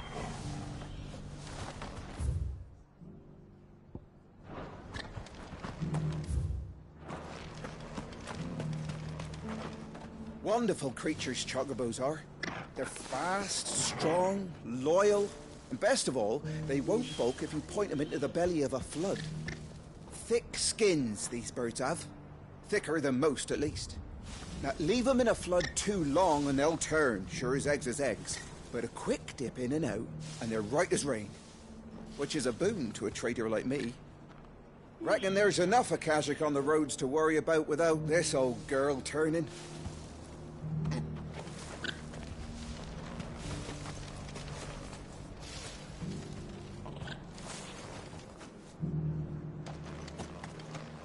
The Guardians of the Flame were true friends to the rest. They fought our enemies.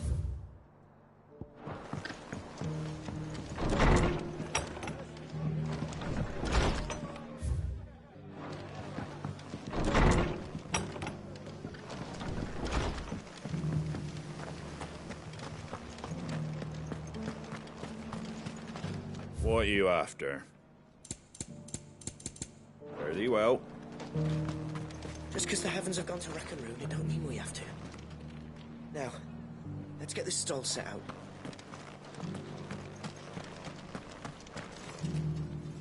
How do, traveller?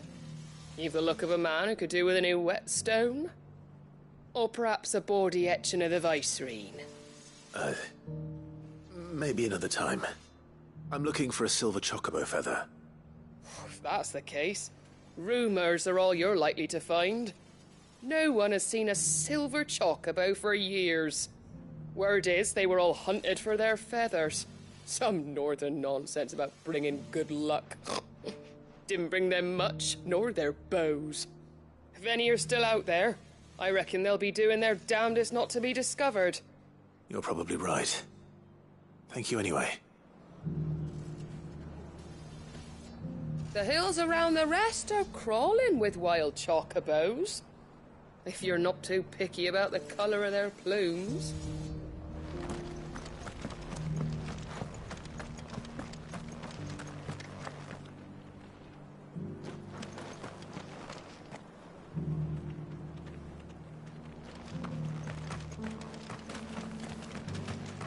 I've got greens of all shapes and sizes. Colours too. Mostly green though.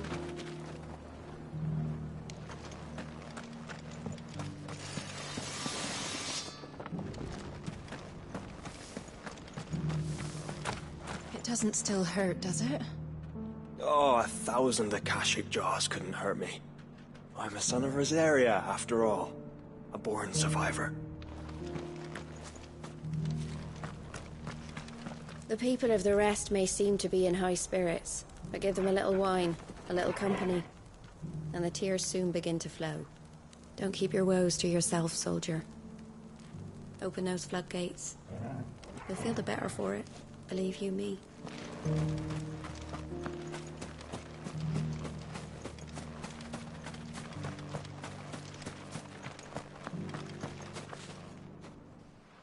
Can I help you with summit? You wouldn't happen to sell silver chocobo feathers, would you? I deal in fruit, not fancies.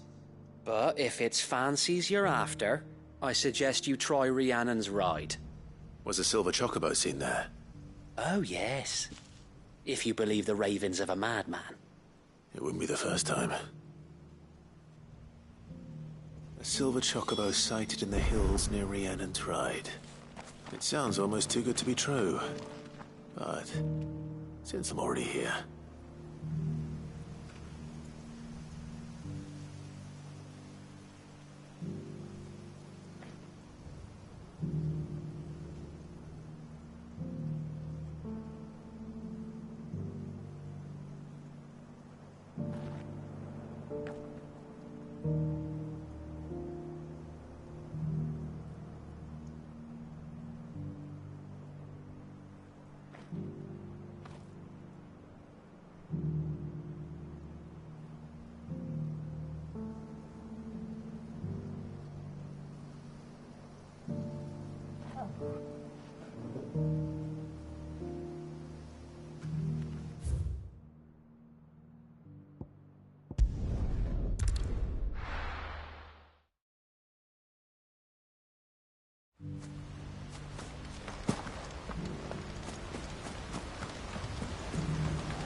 All's well, my lord.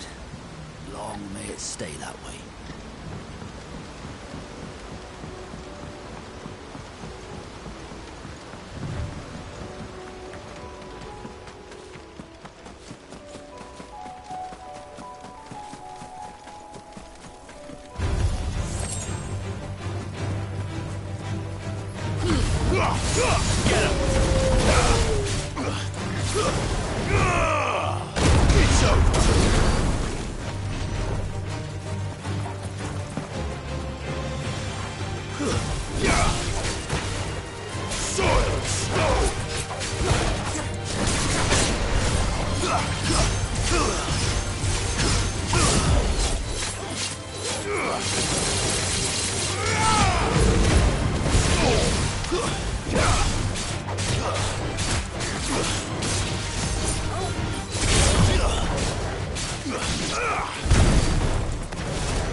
Let's go.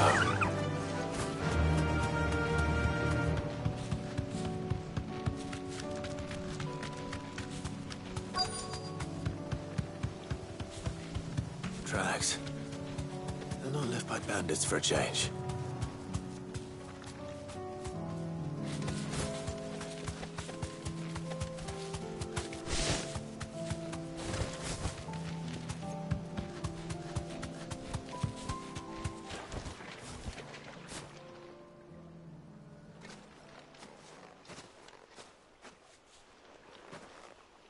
More tracks.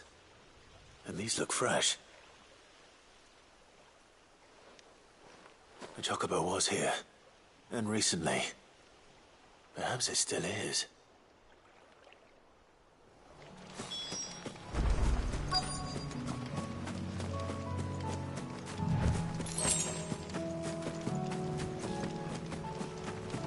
I don't hear anything.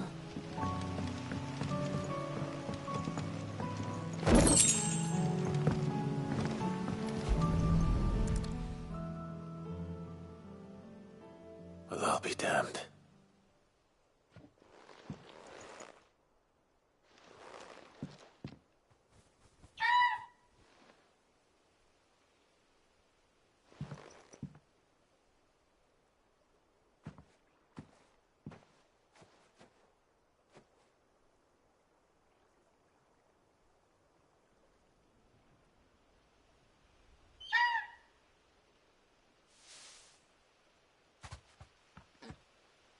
It's all right. I'm not going to hurt you. Just borrowing a feather for my friend.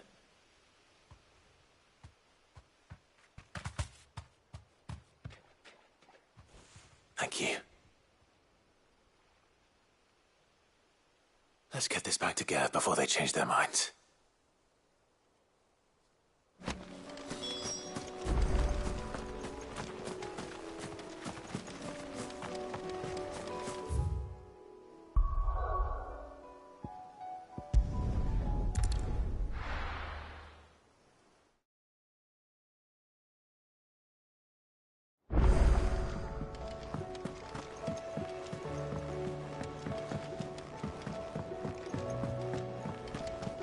It was no trouble at all.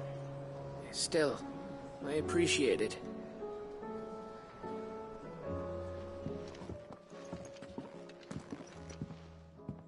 Clive, you're back. How'd you get on? Any luck? Any luck, you say?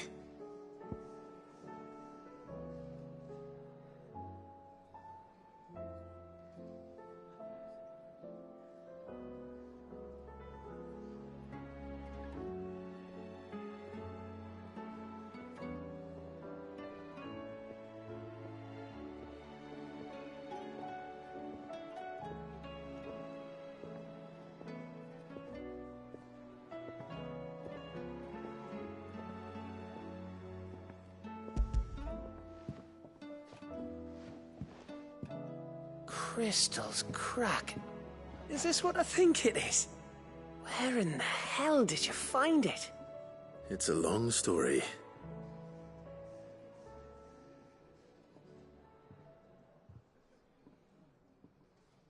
Right there on the road to Eastpool. Who'd have thought it? Everything up there's been abandoned for years. The empty cabin made for the perfect shelter. Though I fear my presence may have forced the poor creatures to look elsewhere. Don't blame yourself, Clive. The Blight's right on Eastpool's doorstep. They'd have had to move on before long, even if you hadn't have turned up. They'll find a new home. Trust me. After all, that's what us endangered animals do. Anyway, what matters is, you managed to nick us one of their quills before they could run off. And now all that's left is to fix it to the carving. I didn't know you could carve. Reckon there's a lot you don't know about me. Like the fact I'm as good with a whittling knife as I am with a sword. And that bone Ember gave me's a dream to work with. What did you say it was from again? An Avis? But it weren't your Avis, Sid. I slew one of my own at last. So all those long nights in the pit finally bore fruit. I'm proud of you, Ember. Don't speak too soon. I ain't done my trial yet. There we go.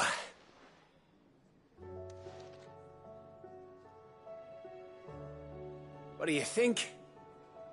I think if you ever hang up your scouting cap, you'll be able to make an honest living. Oh, will I? I should go and see if Ed is awake. Give it my best. You can give it to yourself. Come on.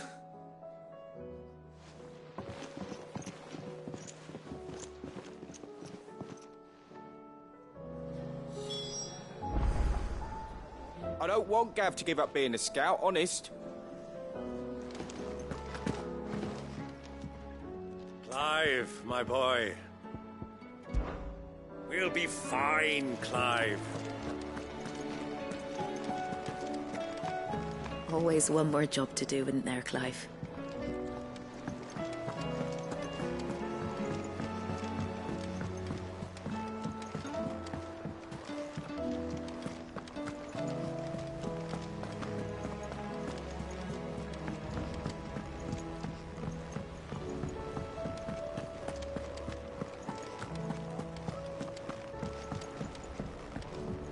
I was just about to go in. But then I thought it might be better if you went first. What with you being the head of the family and all.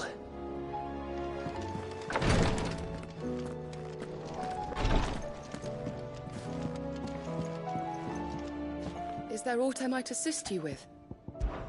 I prithee do not risk yourself unduly.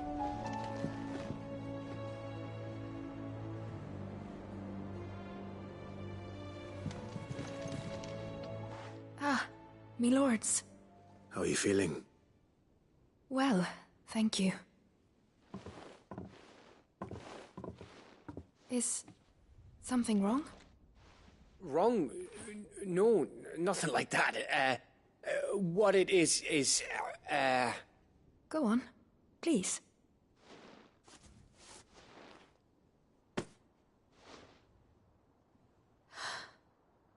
It's beautiful. Did you make it? We did, aye. It's from all of us here at the Hideaway. Your new family, like.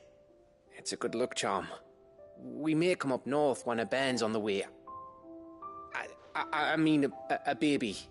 To let him know that they're part of the family too. Oh, I hope you like it. I don't know what to say. I thank you, my lords, for everything. If there's anything you need, just let us know. I will. Clive, fancy a swift off? I'm thirsty. I could be convinced.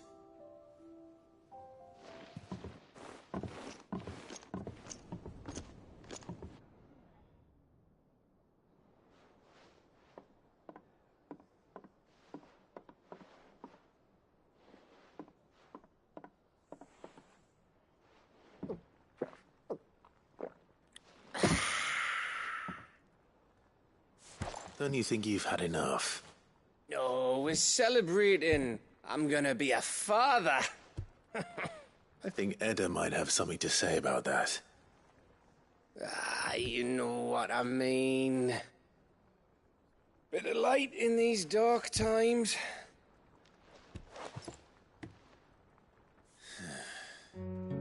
Wasn't long after me 10th name day. My mum told us she was with child again. I was over the fucking moon. I was looking forward to having a little one to lord it over. What with me being the runt of the litter. Thought I'd finally have a chance to prove to the world that I could be a big brother. Imperials came the day she went into labour. Had myself a baby sister. And then I didn't. My whole family gone in a blink, while I hid in the cellar like the spineless little arsehole I was. Great brother I turned out to be.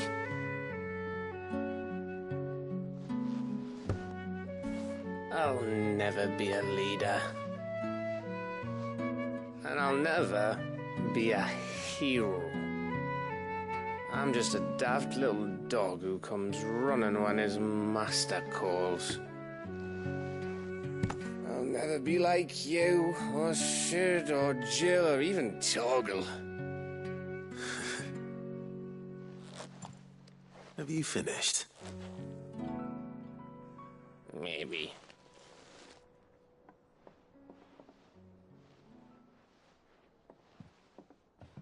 Do you know why you're our best scout? Because you don't need anyone to hold your hand. Without your resourcefulness, your courage, your determination, I don't know where we'd be. Maybe hanging off a cliff like, That was only the once. Exactly. You learned from it. And here you are, after Founder knows how many missions, stronger for everyone. And let's not forget Rosalith. Who was it who freed me from the dungeon? Who was it who ran to Jill's rescue? That would be me. Because you're our brother, Gav. My brother.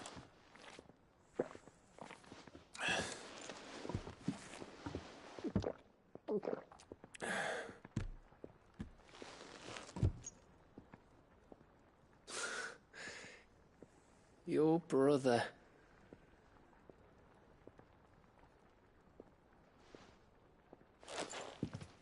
Which means that when the time comes,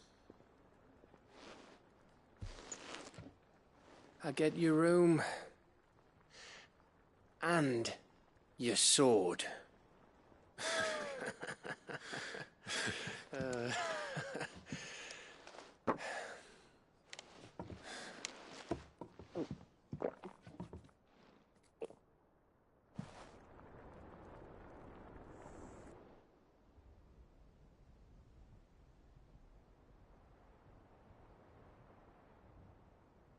I may have had one too many. You may have had 10 too many. I said I was thirsty. Better get back to work anyway. After I walk this off. Clive? What is it?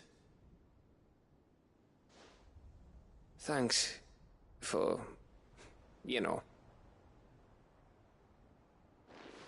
I know.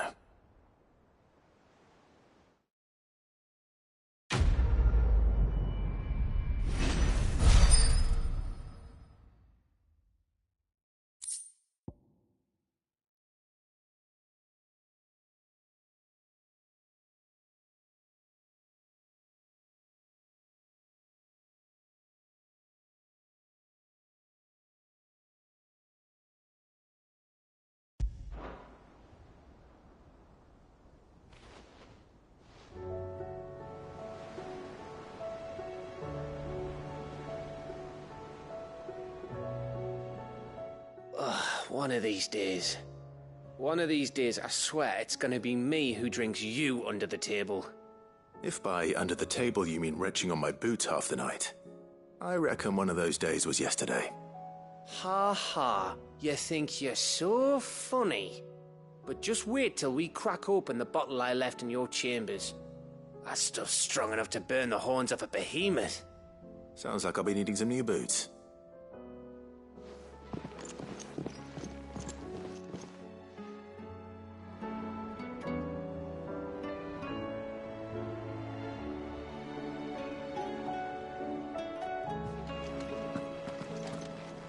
Do you think they'll come back? Of course they will. It's just a big crystal. How hard could it be?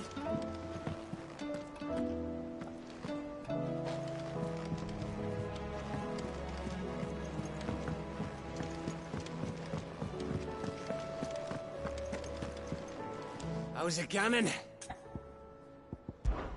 Give that bastard hell.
Sid, do you have a moment? By all means. It's my old master. Seems there's no escaping her. She found some way to send me a letter. And something else. Records from a Waluda prison. Seems they were keeping a lot of bearers there.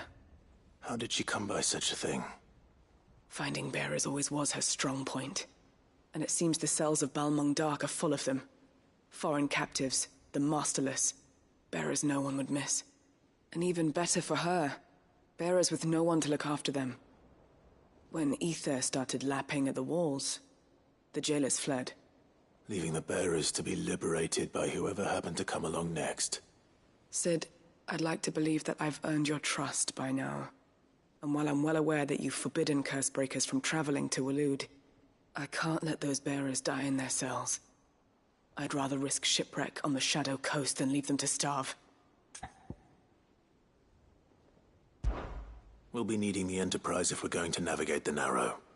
Does that mean... I'm making an exception, but we travel together. And we stay no longer than we have to.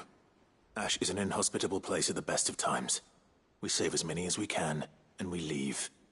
Thank you, Sid. There was a name in the prison register. A name from my past. Chadwick. Another of my former master's protégés. A gifted soldier, and the closest thing I had to family. The thought of him held captive in that place. He must be very important to you. He was. Is. Then we find him. The entrance to the prison lies in the shadow of Ravenwit Walls, just beyond the portcullis. We should head there as quickly as we can. I only pray there are still bearers alive to save. As do I, Doris.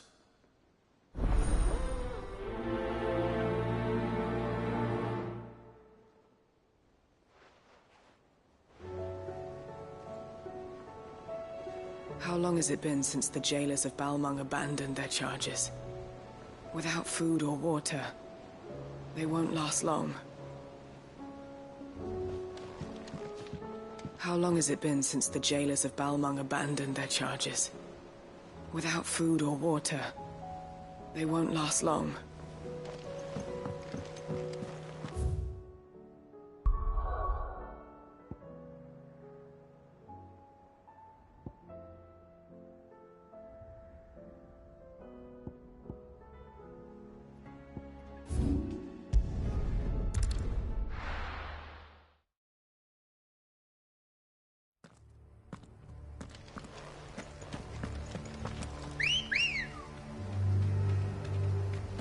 Let's go. Doris is waiting for me near Balmung Dark. The longer she's out in the open, the more likely she is to be found by a Kashyyyk. I need to hurry.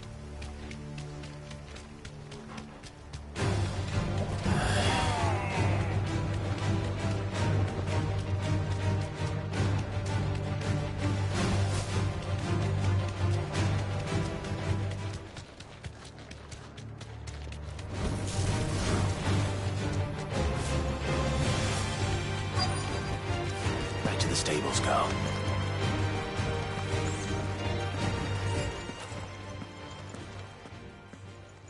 There were no guards, I take it. None manning the gates, no. It's a different story inside, though. The corridors are crawling with the Kashyyyk. Most likely guards left behind when the wardens ran. If Chadwick was being held here, I worry that he may already be. Don't give up hope just yet, but let's move quickly. Let me check the ground floor. The ether's thickest there. Then I'll search the upper level. Good luck, Sid. Stay safe.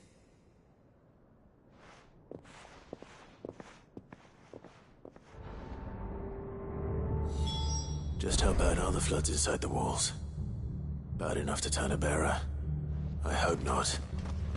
We're risking a lot just being here. Better keep my eyes open for signs of life.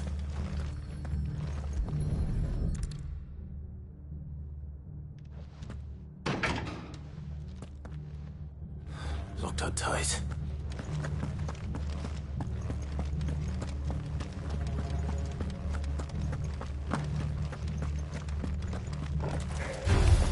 Time to fight. Over here!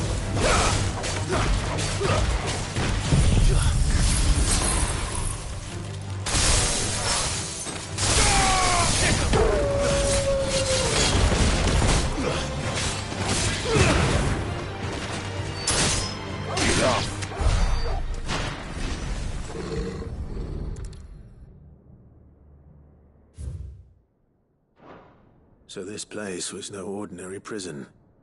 And I doubt they'll have taken the creature with them when they fled.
No sign of any bearers yet. I hope you have better luck downstairs.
Minimal loss of Waluda lives. And what happens when they run out of bearers? Even the Imperials take better care of their branded than that.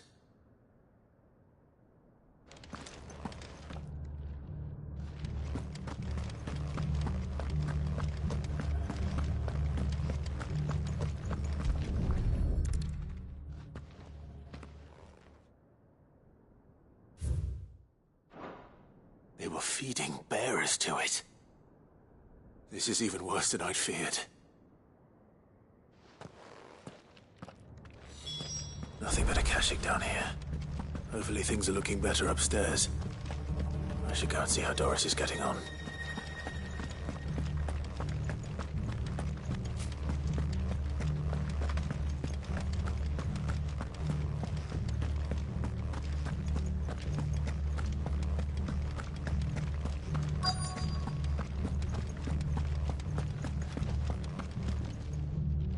No lock downstairs. But I did find out that this place was more than just a prison. Something far more sinister was happening here. I know. I've been reading some of these documents and... it can't be true, can it? Bearers die every day in service of their masters, but this is so much worse. Pitting bearers against a wild beast armed with nothing but their wits? And all in order to bring about more death. And not just those who could fight, but the elderly, children even. And those who wouldn't or couldn't were disposed of. Whatever that means. I'm afraid it means they were fed to the monstrosity they kept here. Then we're too late. And I was a fool to bring you here. Don't say that. Did you find anything else? A key. But it doesn't fit any of the locks on this floor. Perhaps it will fit one of the doors downstairs. There's a corridor I haven't searched yet. Finish up here, then come and find me when you're ready. All right. I'll be there in a moment.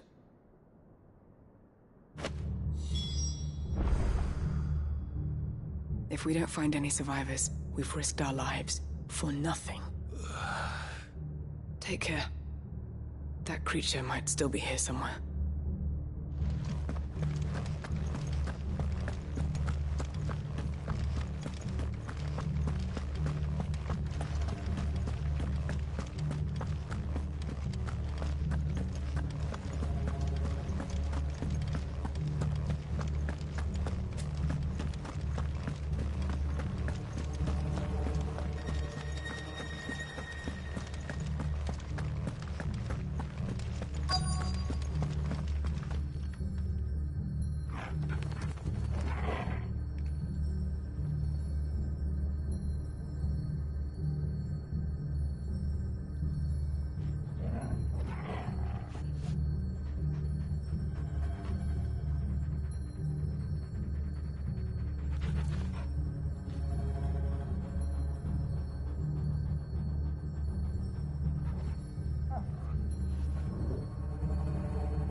Let's see what we can find down here.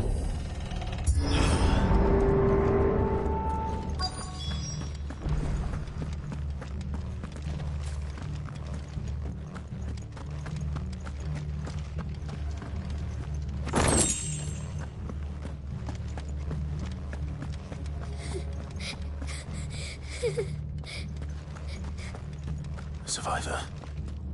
And she sounds close.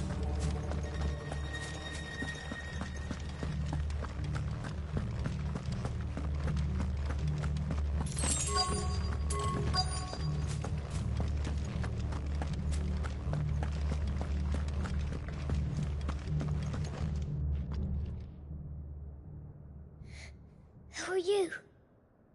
There's no need to be afraid. Are you alone? Are there any other survivors? Some of the guards. They're still here. But something's wrong with them.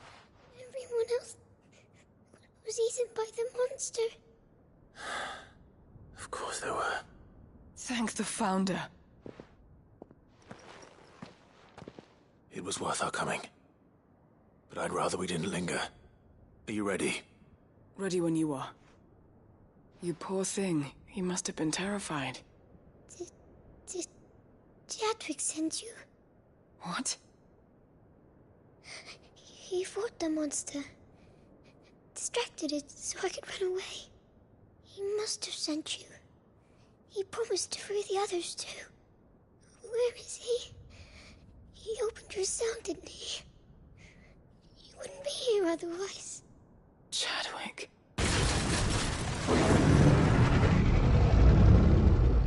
Was that? Monster's back! Chadwick, help! We have to get out of here. Doris, keep the girl safe. All right. You put that bearer-eating bastard in the ground.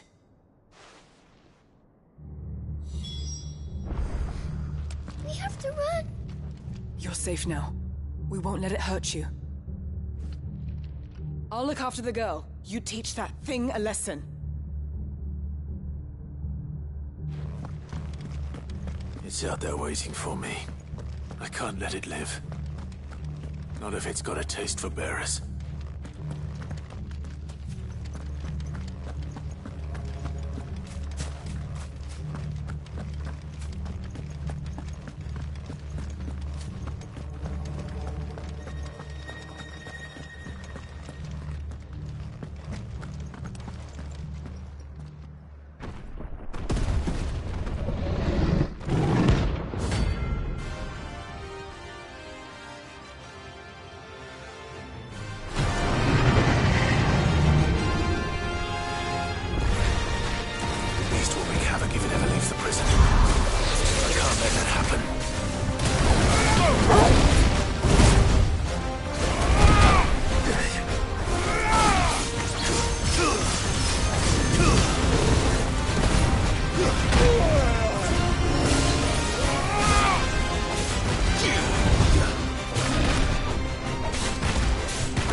Run like the wind.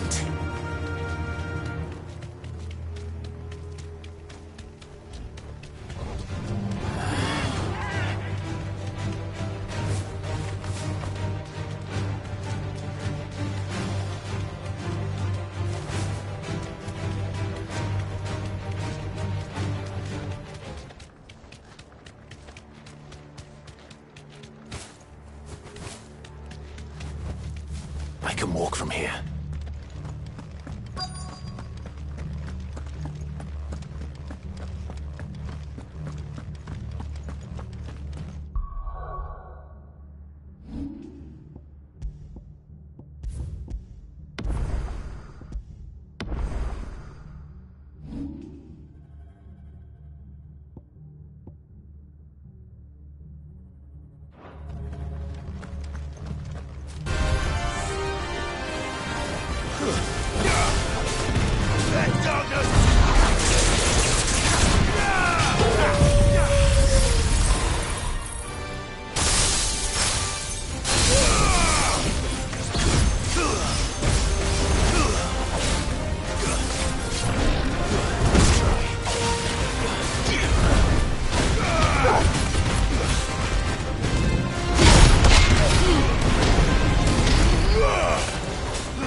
Finally. Sid, are you hurt? I'm fine. I think.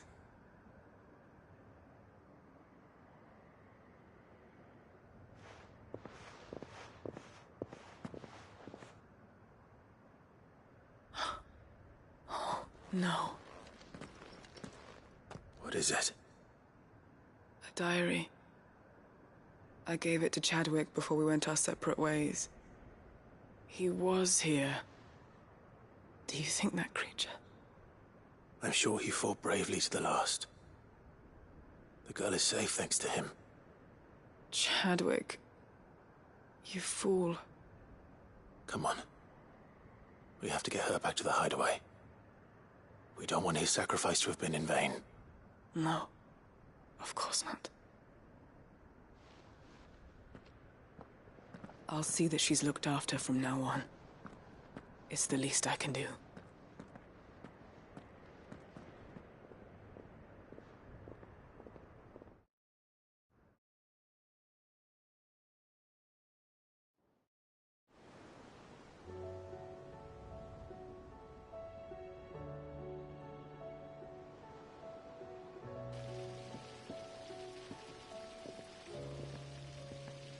From what I hear, you've barely left the girl's side in days. I hope she's recovering from her ordeal. She is. Slowly but surely. She's far tougher than she looks. I thank the flames we found her. If we hadn't... I know. But we did. I'm sorry we weren't able to save Chadwick. There's no need to apologize. Without your help, I would never have found out what happened to him. How he fought to the bitter end to save her. To save Haida Marie. That's the man I remember. The man I thought of as a brother. I wish I could have met him. I'd like to hear more about your past. If you don't mind, that is. Of course. You already met my former master. She trained Chadwick and I to do two things. Kill and obey. We were supposed to be sold to the highest bidder when the time came. But no bid was ever high enough to convince her to part with us. For years, we were her daggers in the shadows. But we could never quite shake our doubts about the things she made us do. And then, one day, we just couldn't do them anymore. So we escaped. But staying together was out of the question. They would have found us too easily. After so many years of training, the pull to serve was always strong. It scared me to think he might have taken another master, become a dagger in someone else's hand. But even in captivity, the battles he fought were his own. And he died not as someone's tool, but as a hero. Haida Marie is proof of that. Bearers can cast off their shackles. And the Cursebreakers will show them how. I'll fight until my dying breath to see it done. For Chadwick, and for all of us. Thank you, Doris. We'll be counting on you.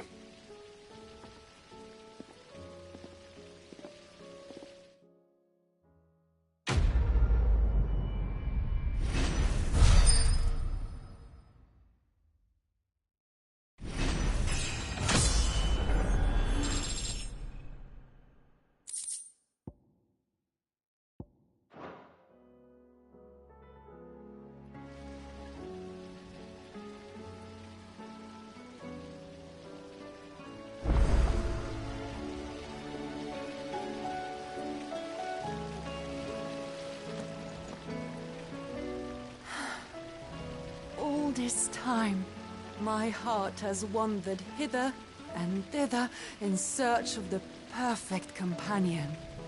When all along he was here, standing right beside me.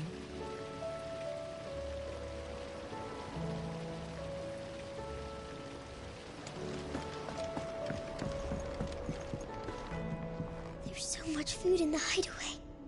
Sometimes, in my cell, my tummy rumbled so loud that Chadwick would sneak me some gruel from his bowl. I miss him. He would have liked this place.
Haida Marie has taken a liking to her new home.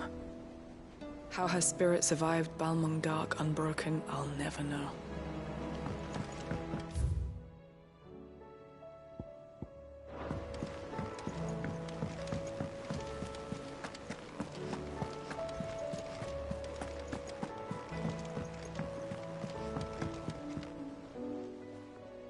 Ah, Clive. Joshua, what's wrong? And don't say nothing. It's not nothing. I've received word from Cyril.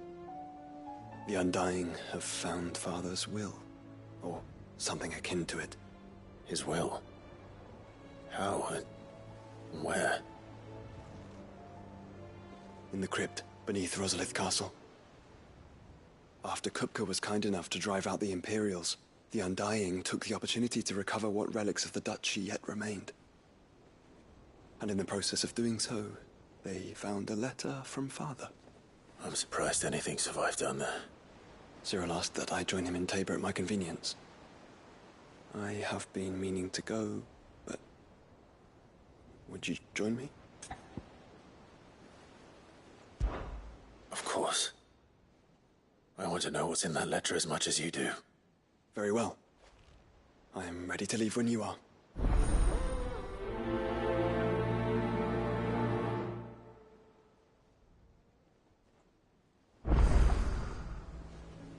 Back to Tabor, then. Not to be reunited with Yote this time, but with Father.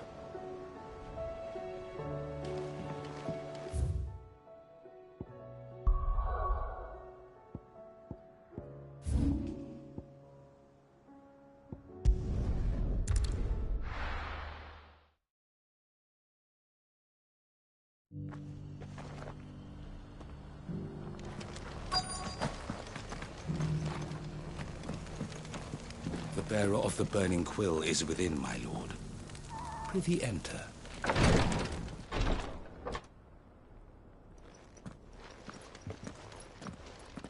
Your Grace, my lord, I trust your journey was not overly onerous. Cyril, you found a letter from Father? Yes, I have it here.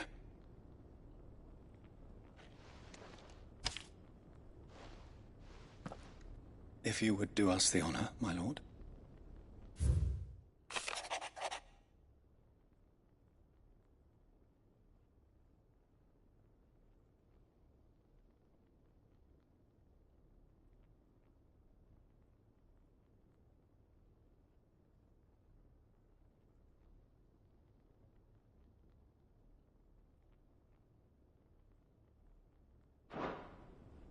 An inheritance. It would seem the late Archduke penned this missive shortly before his passing. The day before we left for Phoenix Gate. What are these plans he spoke of? His plans for the Duchy, Your Grace.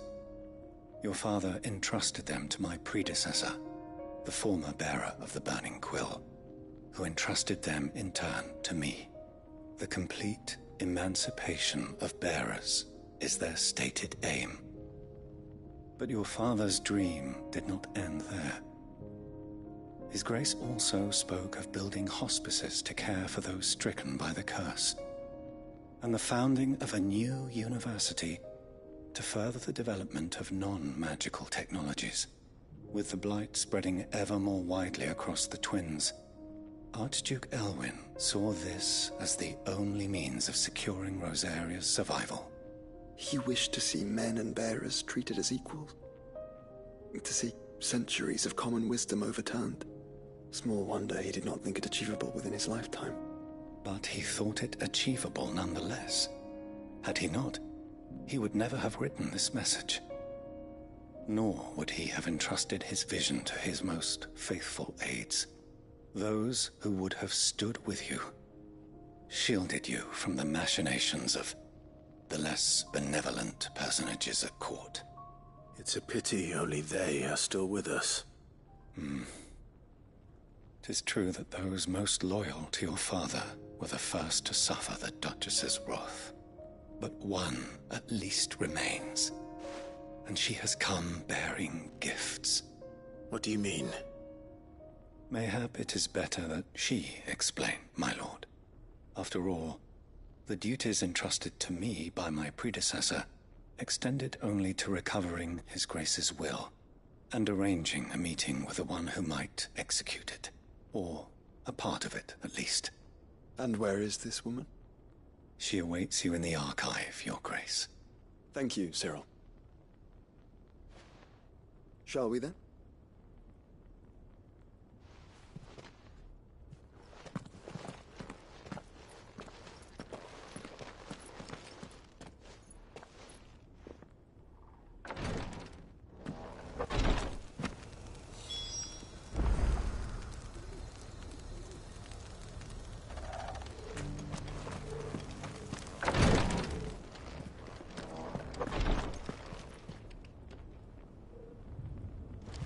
News has reached us of the black bulk that soars over the strait. Lord Cyril has ordered our survey teams to investigate it forthwith. It would seem that your battle is coming to a head, my lord. I pray that you and your brother will emerge victorious.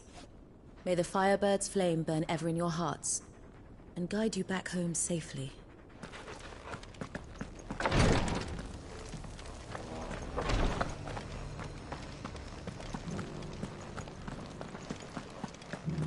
This is the Requiet Tree, an archive where we of the Undying collect and collate our findings. Fragments of Ultima's true nature surely lie buried within these pages. We have only to unearth them. The Undying are not the only secret fellowship in this realm, you know. There are others, each working for their own ends. Why, not so very long ago, a society committed to discovering how one might cast magics without a catalyst was found to be operating throughout Valisthea. They were denounced as heretics, rooted out, and driven from our shores, never to be seen again.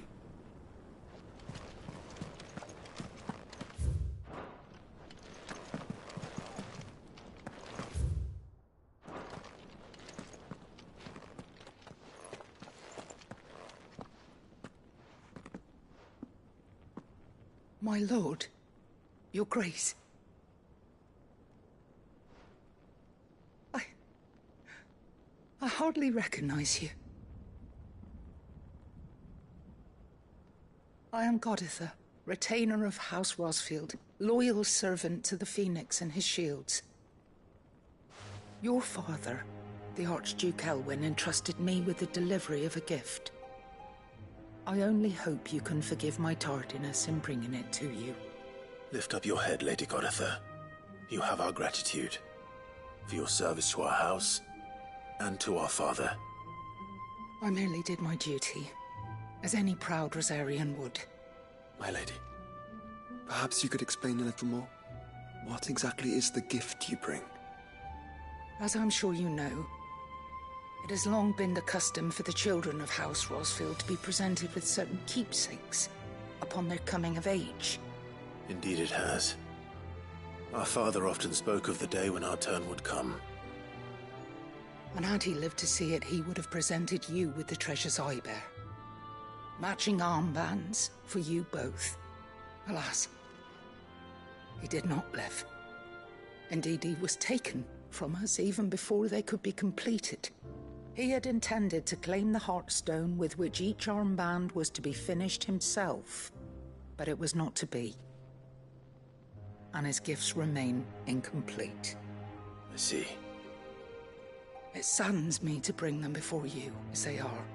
It was your father's wish that you be presented with the finished articles, not these, works in progress.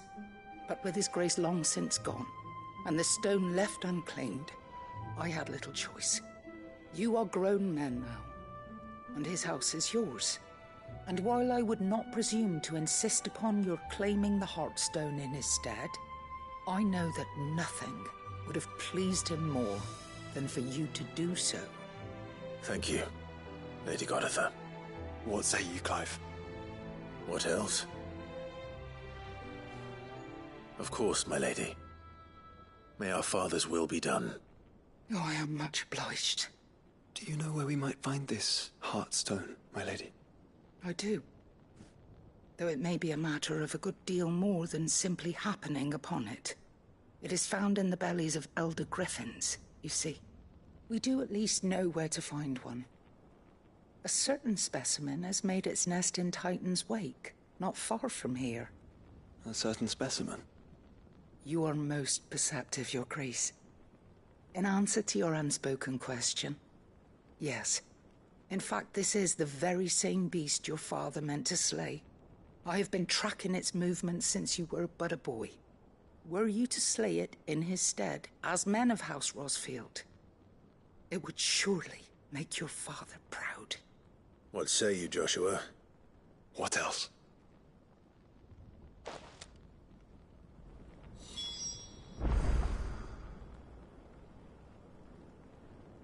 The griffin your father meant to slay is currently nesting in Titan's Wake, not far from here.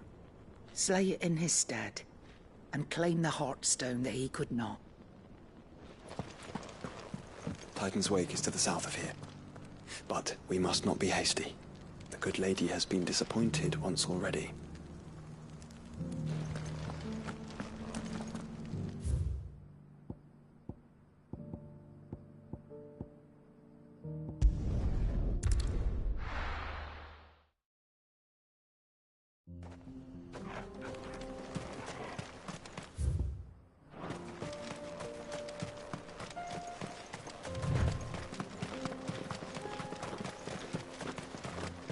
Eyes peeled, Joshua.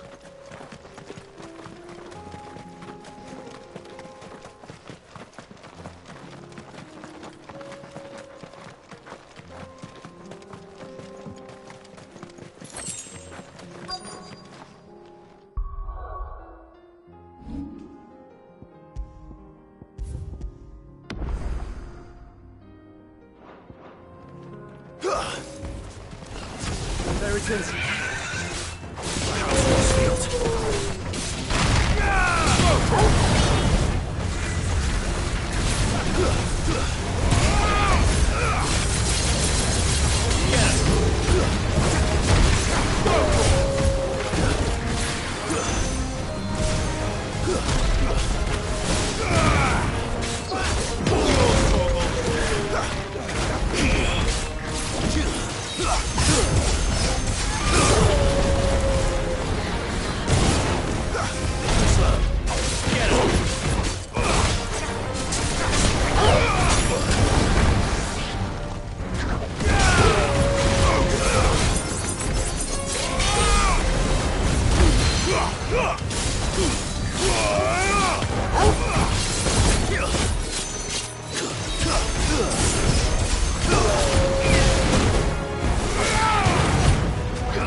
There it is. The house was field. Get him.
Mercy! Clive!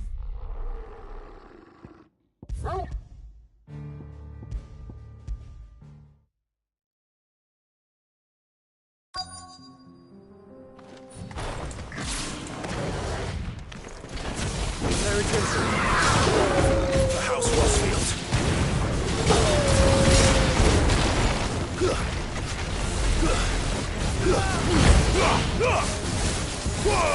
This one.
Is this the Heartstone?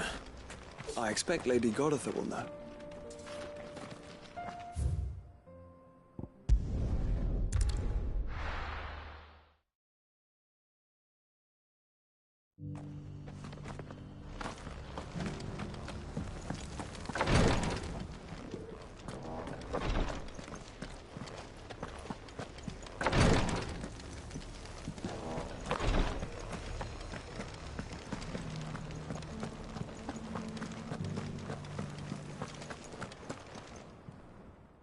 Thank the Founder you were safe.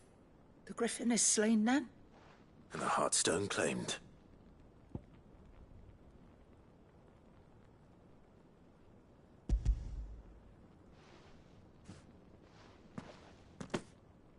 Yes.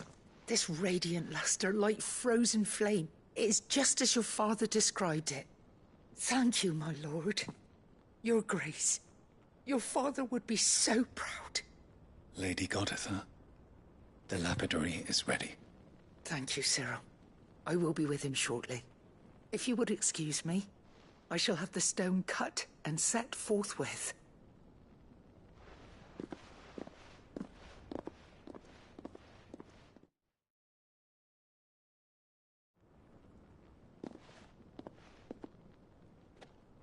The armbands are complete. Pray, take them.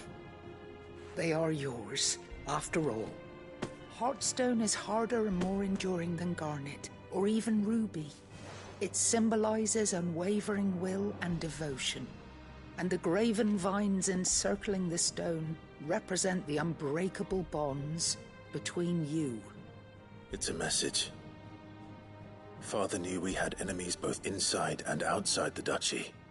Enemies who would thwart his vision. Only with unwavering devotion would it ever be realized. And only if we stood together, as Phoenix and Shield, as brothers in arms, only then might those enemies be overcome. Indeed. His Grace knew the enormity of the task he would entrust to you, his heirs. But this was more than just a message. It was a promise. That he would always be with you. Thank you, Lady Goditha, for remaining the steadfast custodian of our father's will. Forgive me, my lady, but there is something I don't quite understand. The Undying told me that after Father died, Mother claimed all of the ducal treasures for her own. Even if the armbands were incomplete, she would surely not have overlooked them. So, how were you able to keep them from her? Because I was the keeper of the vault. Though I was but a lowly servant, your father spoke to me of his intentions for the bands, of the deep love he had for both of you, and his hopes for your future. In the days before the disaster at Phoenix Gate, I discovered that the Duchess had ordered her jewelry be sent away from the castle. It was then that I knew she meant to betray us. I tried to warn your father, but it was too late. When word of the fire reached Rosalith, I knew my time was short. So I took up the armbands and I fled into the night. And thank the Founder you did. Yet my duty to your father was incomplete. Not knowing what else to do, I followed the Griffin, thinking I might claim the Heartstone on its passing. And so my pursuit continued, until Lord Cyril appeared before me. He informed me that His Grace's will had been recovered, and that his sons were alive and well. Lady Goditha, on behalf of my father and all the people of Rosaria, I thank you for your loyal service. As do I. Thank you, my lord. Your grace, for coming back to us, for giving my service meaning.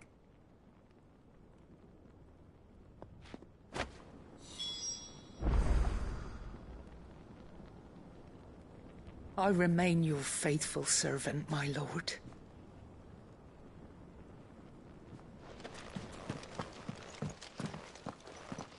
The bands suit you well. It must be gratifying to finally receive the inheritance that was denied you for so long. It is. And we thank you for the part you played, Cyril. If you would permit me to play my part a little longer, might I suggest that you make your way to your father's memorial atop Hawk's Cry Cliff? Let him see that you have received his blessing, and that his vision lives on in you. I suppose it would be churlish not to. What do you say, Clive? Shall we pay Father a visit? I think we should. I was hoping to be able to offer him my thanks before we left for Origin. Your father's helm is enshrined there. It has been since the day we recovered it from Phoenix Gate. I prithee claim it, for it too is a part of your inheritance, and I do not doubt that your father would prefer it in your hands than perched upon some lonely rock. Thank you, Cyril.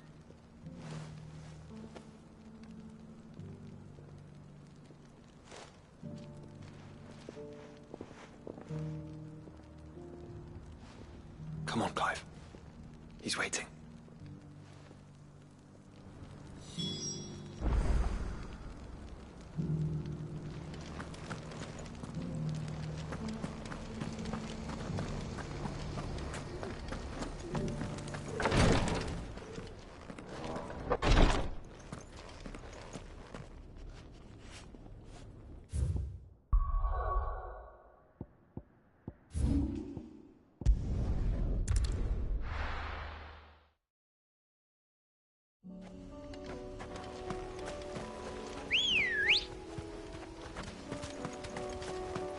Unwavering will and an unbreakable bond. Do you really think we're strong enough? To save the world? Of course. To have overcome Father's political enemies? Of that I'm less certain. Especially knowing what we know now. What Mother was truly capable of.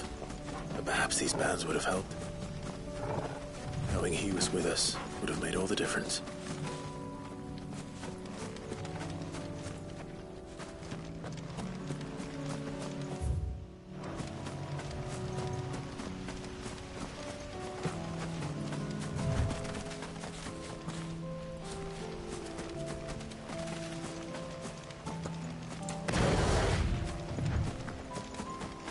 It's just back there.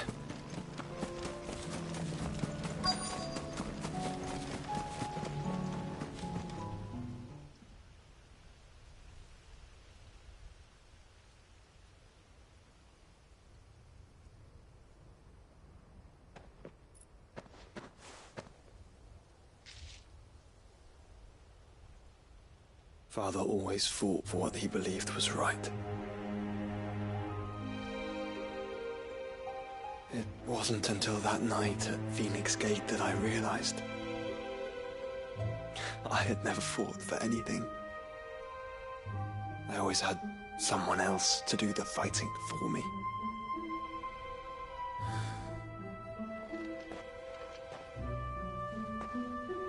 No matter how fate conspired against him, he never lost heart, never looked back, never stopped fighting.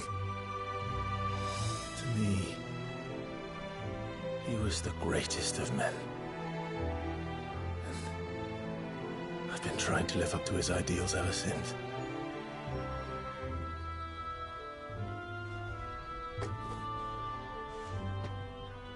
We all have, Clive. We all have. And we'll keep trying. Because that's what he would have wanted. What he would have done himself. Even if it meant standing against the very gods in the heavens. I shall be borrowing this, Father, if I may. That you might watch over us as we follow in your footsteps.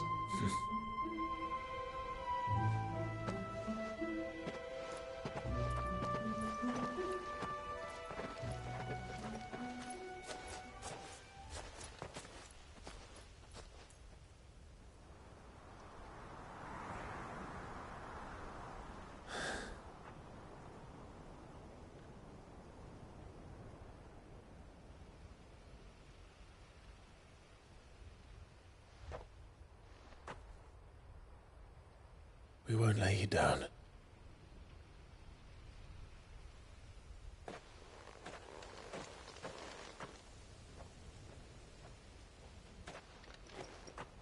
Onward then. Onward. To the end. And to a new beginning.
Lord Marquis, if you have a moment. What is it, Cyril? One of our brethren lately journeyed across the strait in order to pursue a new avenue of inquiry in our ongoing investigation. He sent an owl some while ago, but we have heard naught from him since. Was he surveying another fallen ruin? No. The object of his study was a savior cult that has arisen in Ash in recent years. We believe it may have some connection to the Circle of Malleus, an ancient religion that worshipped Ultima as its god. By gaining an understanding of this new faith, we hoped to learn more of the Circle's original beliefs. And so you sent one of your brothers to Ash? A continent teeming with orcs and Akashic? Fully cognizant of the risks, yes. I entrusted the mission to one of the most able of our order, the Third Chair, a master of the arts of combat and survival both. Though he has been silent for some days now, I have thus far refrained from sending any others in search of him, lest they be lost in turn. Yet, it seemed only right to inform you of the situation, given your unique experience of the perils of Ash. For as you so earnestly advised me, it would not do to abandon a man to his fate, when he might yet be saved.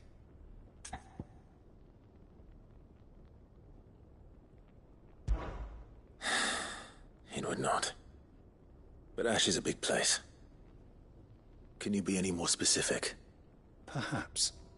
The last owl I received from him mentioned a village where he had heard the cult were wont to assemble. Mickleburg was its name. It lies in the southern reaches of Waloed. If aught ill befell him, I expect it did so there. Right. I'll see what I can do. You are much too kind, my lord. Go then, with my hopes, and may the firebird's flame ever burn in your heart.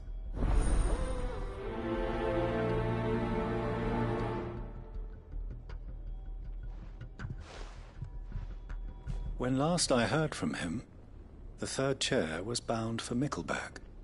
If you mean to seek him out, my lord, I can think of no better place to start.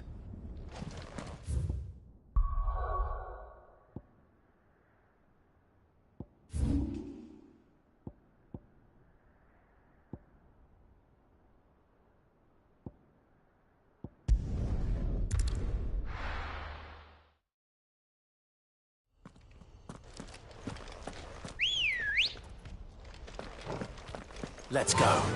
Yeah!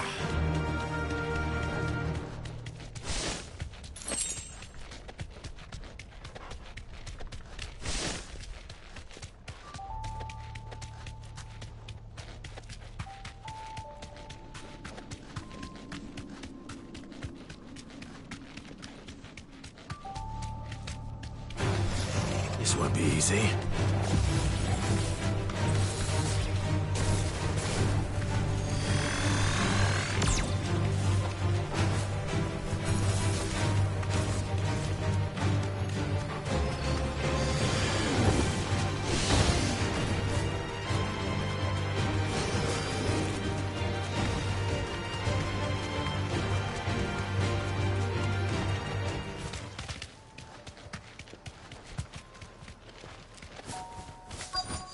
Might this be Mickelberg?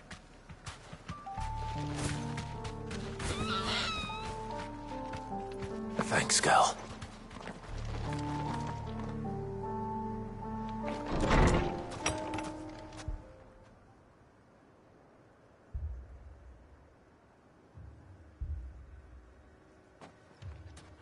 These people aren't turned. And the village seems safe enough, at least.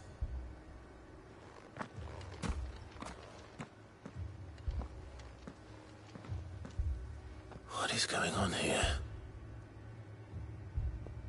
Ah. Did you too? Heed the call? No, I came here looking for someone. To be honest, I wasn't sure I'd find him here. Let alone all of you. Is that so? What are you doing here?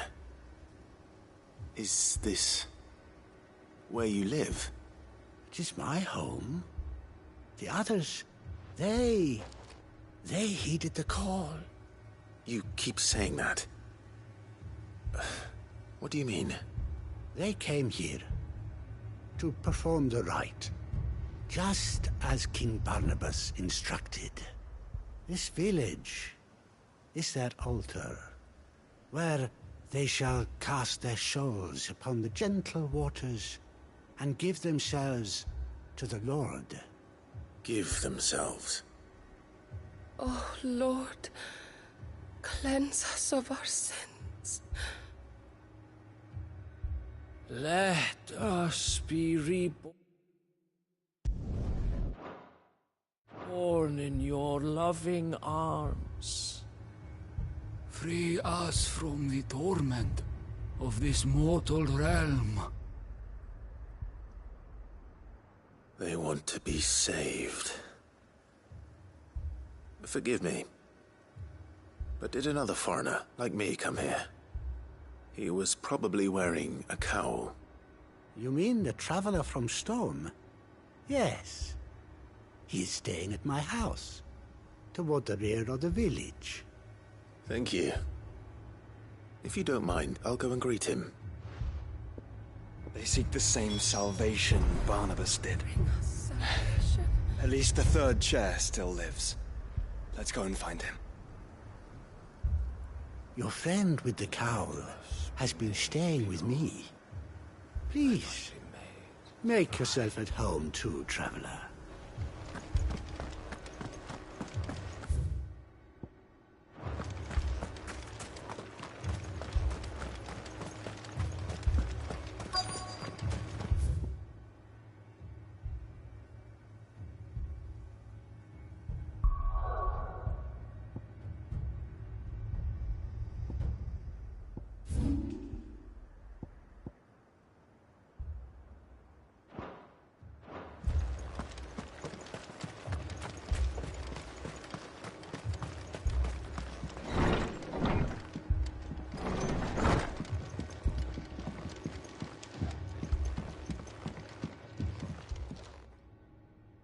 Excuse me.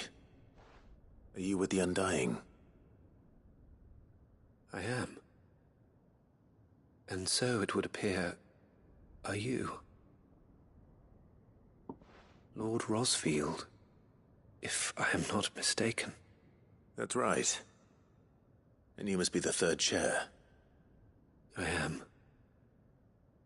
Cyril was worried for your safety. He sent me to find you. Then I must apologize. I did not mean to trouble the bearer of the burning quill.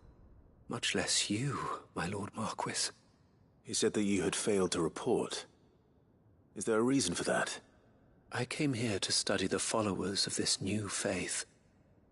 But the more I learned of them, the more my own faith began to falter. You have seen them at their prayers, have you not? They devote themselves to the veneration of their Lord with a fervor I have never seen before. Praying night and day that they might be rid of their wicked wills and reborn in their Saviour's light. Not that they might be granted respite from their worldly woes, but so that they might continue to serve him. Serve him with all of their beings. I, too, swore to devote my life to the service of my Lord and Master, but this... 'tis different. It is more. And so I would see it through to the end. See these people safe, that they might achieve their dream. That they might do their duty to their Lord. Even if it should keep me from doing my duty to mine. You do understand what their dream is, don't you? I do, my lord. They would cast aside their wills and become Akashic. I know that it may be hard to believe, but to these people, that is the very essence of salvation. Forgive me, my lord, but I must remain here. If you are to return to Master Cyril, I would consider it a great... Did you hear that, my lord? Something is happening. I'll go and find out what. Stay here.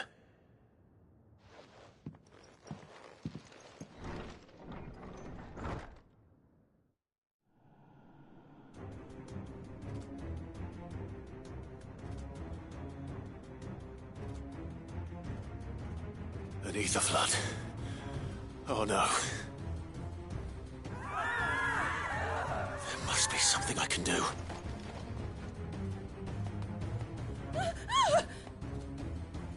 Echoes as well. Found her. Ready, brother? Ready.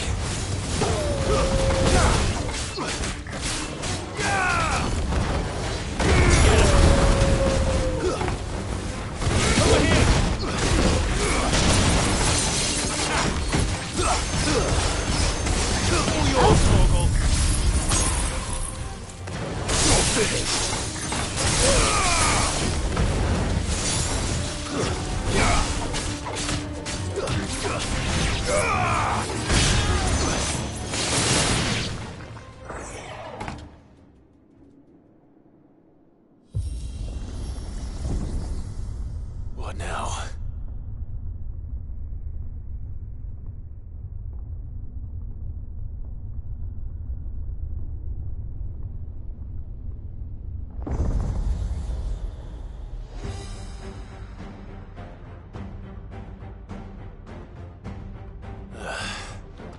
We meet again.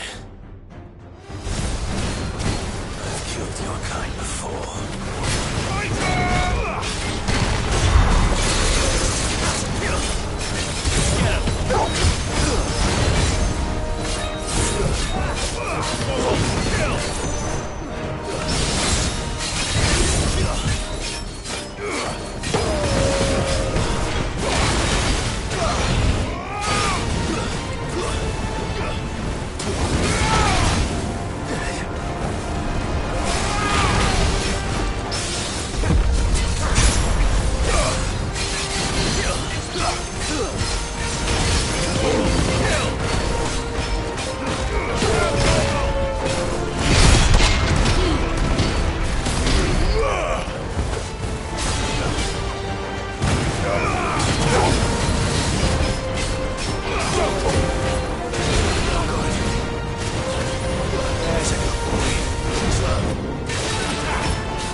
Oh, Lord, bring us salvation.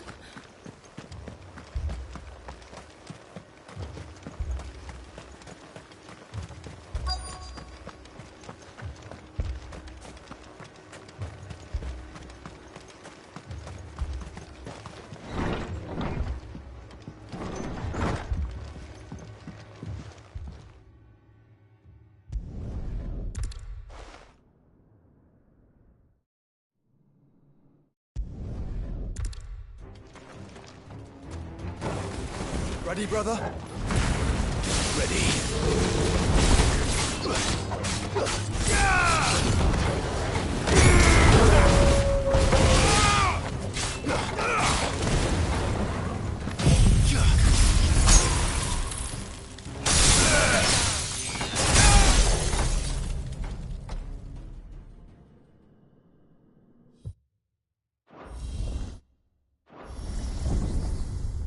What now?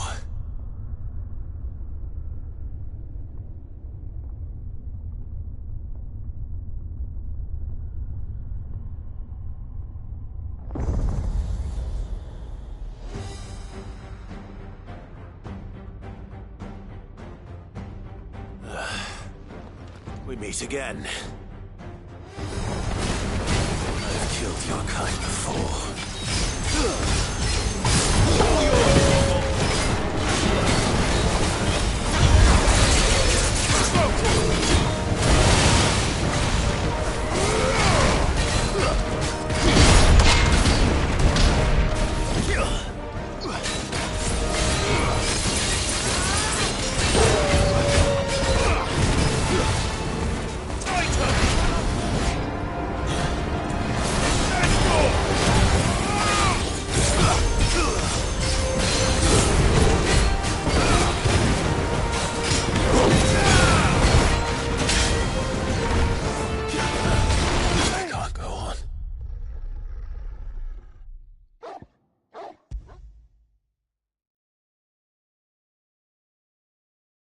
Oh, Lord, bring us salvation.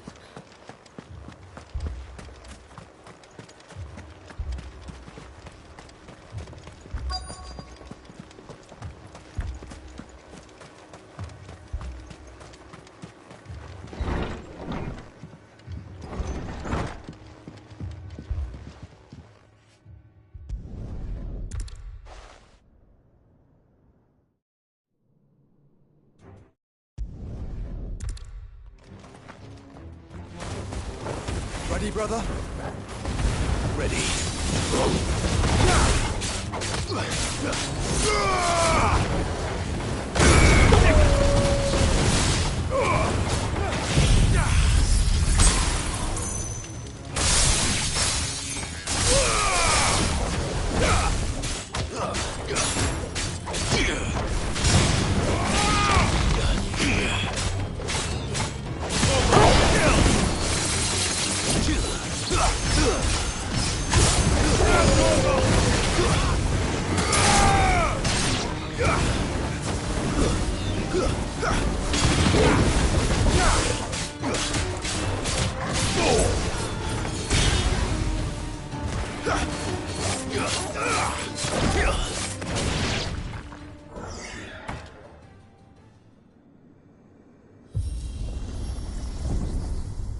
What now?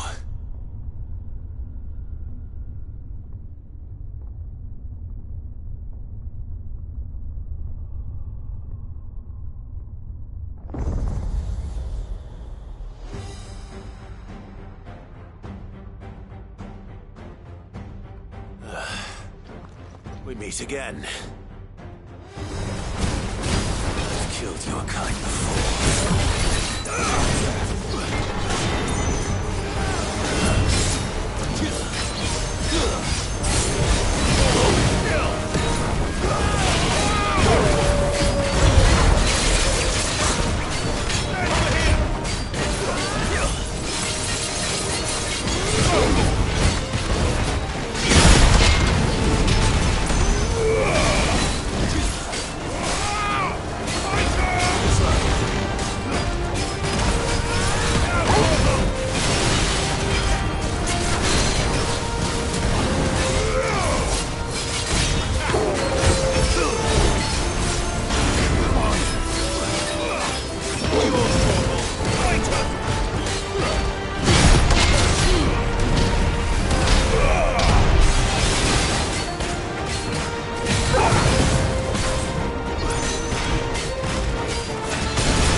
Over here!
Damn it!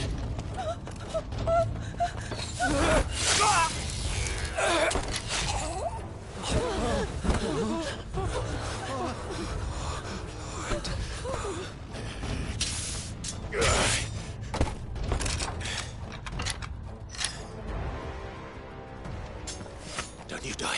Come on, speak to me.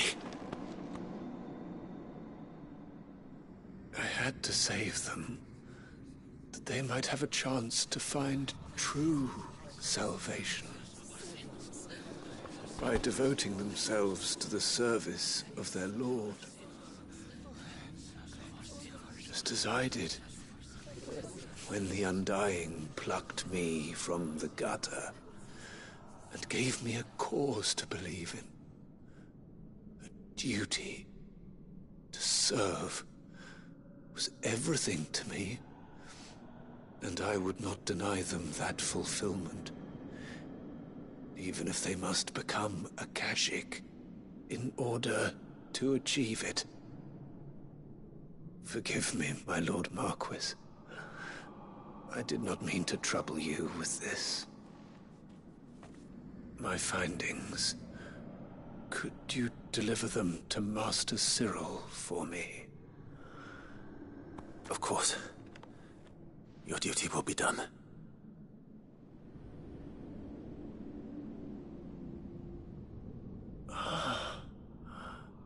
Look, my lord. They are saved.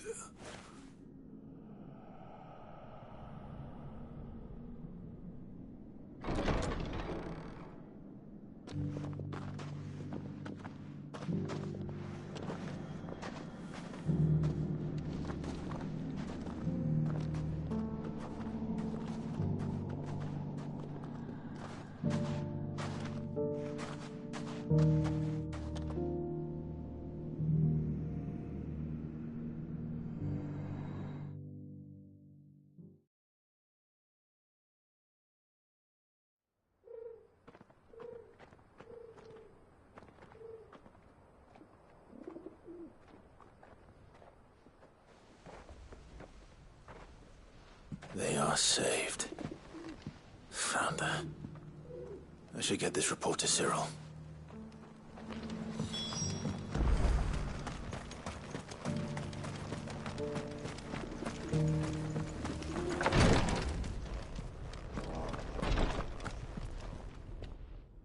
My Lord Marquis, welcome back. I am glad to see you hale and whole. I met with your third chair, Cyril. He bade me deliver his findings to you.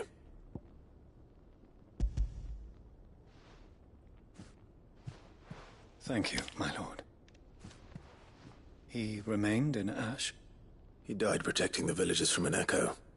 I buried him in Mickelberg. I'm sorry that I couldn't save him. If you could not save him, no one could. The villagers, they were believers in this savior cult. They prayed to their god that they might be unburdened of their wills.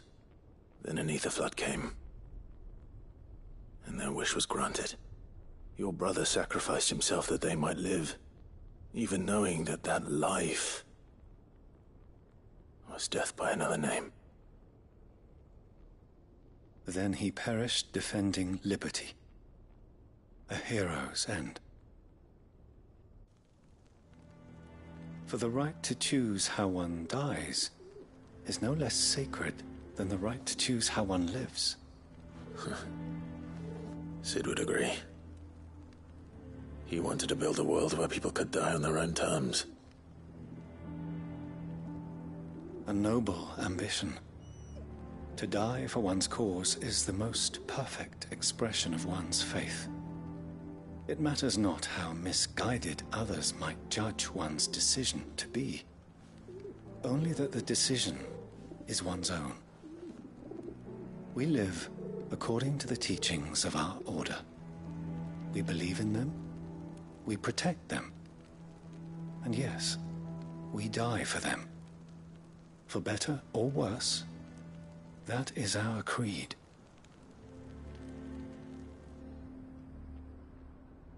But he didn't die for your creed. He died to save them, and you still believe that what he did was right. I believe that he believed it was. We of the Undying are not slaves, but willing servants. And this was his will, the ultimate expression of it.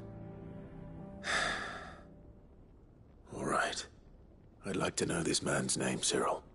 To know the names of all the Undying who've fallen in the line of duty. They died serving my house. It's only right that I remember them. That is my duty. Of course. I shall fetch the Book of Martyrs at once. My lord, it has been, and shall ever be, the greatest honor of my life to serve House Rosfield. Though our duties may differ, yours is no less important. I pray with all my heart for your success. And were they here, I have no doubt but that every one of my fallen brothers and sisters would feel the same.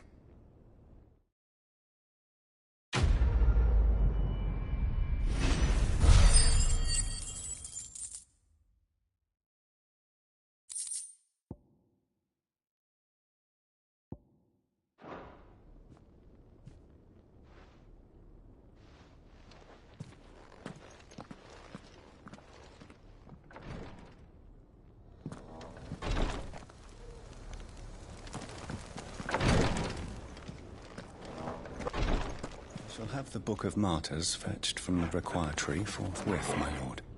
But prithee, do not let me keep you, should you have more pressing matters to attend to. The volume will be waiting for you when you next return.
If Joshua's worried about Jill, I should go and speak with him.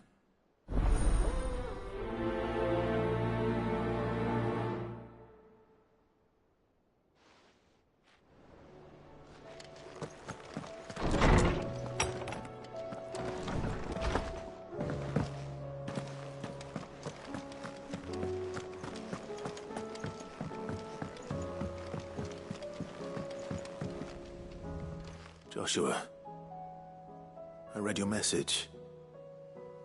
You're right. Jill is different.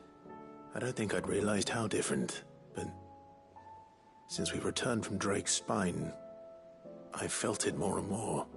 I suppose it's not hard to imagine why. She doesn't think she belongs anymore. And that's why we need to remind her she is still one of us. To let her know that we still need her. Now more than ever. That you still need her. But how to do that? When last we were truly close, we were but children. Of course. Do you remember the time we accompanied Father on his annual tour of the Duchy? And Jill and I broke from the procession to ride up Man's Hill. To see the snow daisies, I remember. It was the first time Father had allowed us to join him. And when he realized you were missing, he had the entire retinue down to the pot boys combing the countryside. In the rain. A thunderstorm forced us to take refuge in a grove of oaks before we'd even made it halfway there. It was the Lord Commander who finally found us, and needless to say, he was none too pleased. Then it seems you and Jill have unfinished business. What do you say? Man's Hill. It's not that far. Oh, true. Though I suspect it is also much changed. Little in southern Rosaria remains as it was when we were children. You're saying I should go and scout the area for bandits? I'm saying we should first go and see if there are actually still any snow daisies left. What would you do without me, Clive? I can't say my travels ever took me back to Man's Hill. I'm curious to see how it has fared.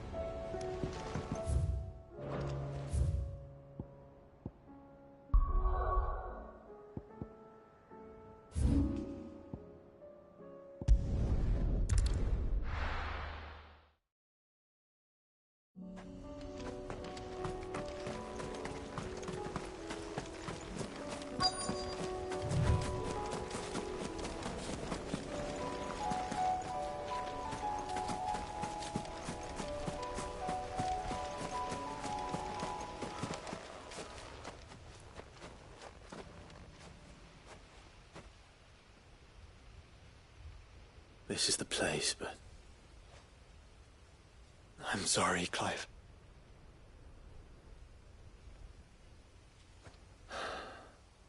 There's nowhere been spared. What do we do now? We keep looking. Man's Hill cannot be the only place where snow daisies grow. Perhaps, but... it's the only place I know of. Knew of. Then why not ask someone who might know of another? Someone in the backyard? To the hideaway, then.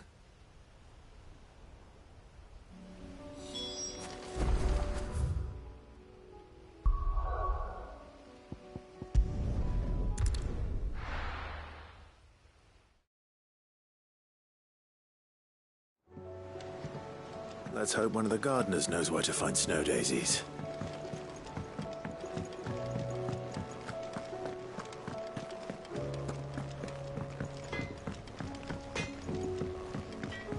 Say what you will, Lady Karen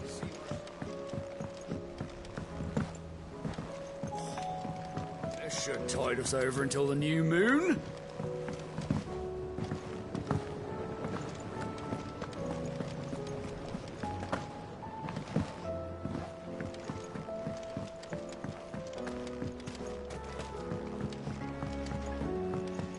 You needn't worry about the backyard, Sid. We're here, so you don't have to be.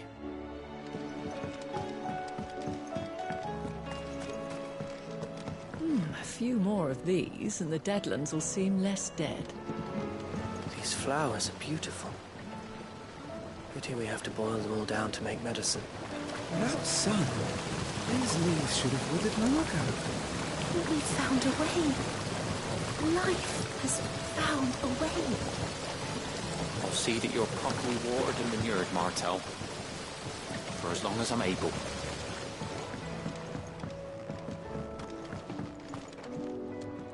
Oh. What brings you down from the heavens, Cid? I need your advice. Joshua and I are looking for a place where snow daisies grow. Preferably in abundance. Snow daisies. Then you'll want somewhere not too hot and not too cold. And where the winds are strong enough to carry the seeds. I reckon Man's Hill would be a good place to start. There in the Royal Meadows, perhaps? Both have similar climbs and the right elevation. If the Blight hasn't claimed them yet. Right. Thank you. Did you learn where we might find our flowers? The gardener here mentioned the Royal Meadows in Sambrak. Ah, the fields beyond Northreach. Well, if that's the case, then Yote was right. I recalled that she kept the record of our travels, you see. So I asked her if she'd perhaps noted anywhere that snow daisies grew, and she mentioned Oilefeist Bay. Whose shores border the meadows. Off we go then. The winds that blow across the Royal Meadows from Oilefeist Bay are strong indeed. Strong enough for snow daisies, it seems. Snow daisies may be beautiful, but they are really quite deadly. I wouldn't recommend eating one.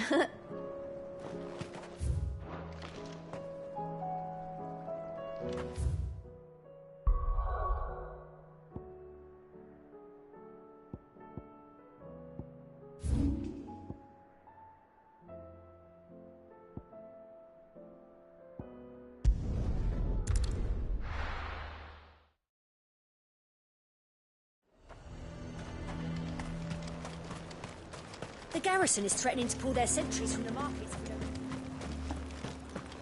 I would speak with this Duke about the demands he's made of me and my fellow traders.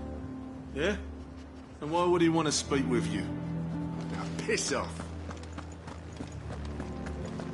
Saw the captain just now. Because he handed it in along with his sword.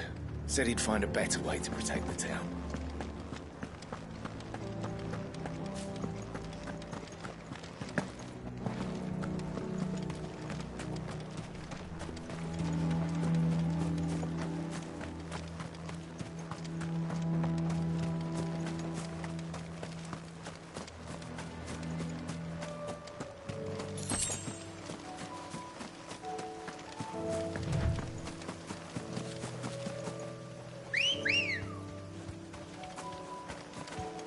Ready, girl? Run like the wind.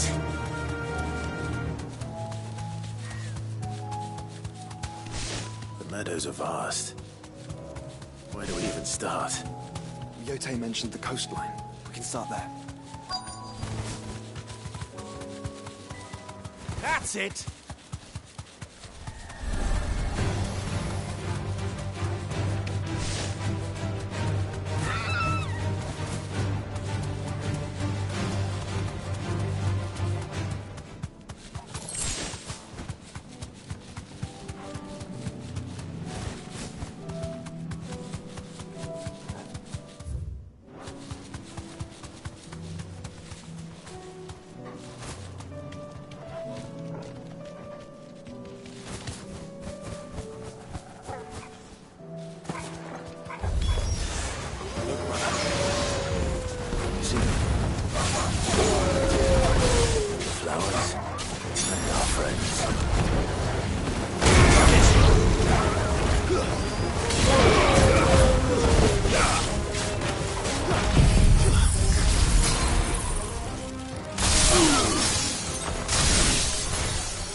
What do you see, boy?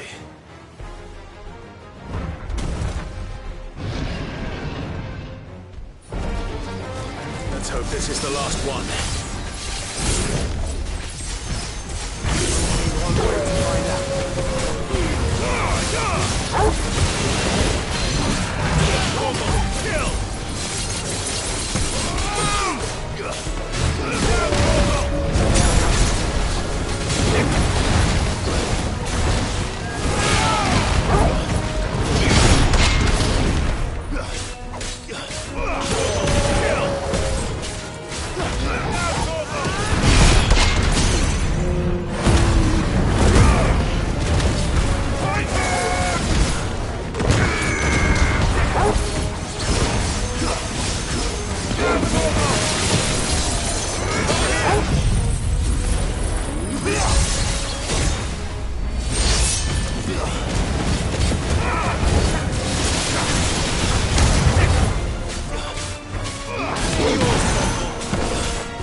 That was harder than I expected.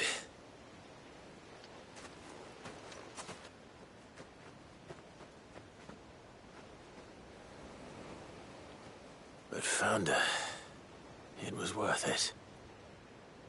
They're beautiful. Do you think Jill will like them? She'll love them. Come on. Let's go.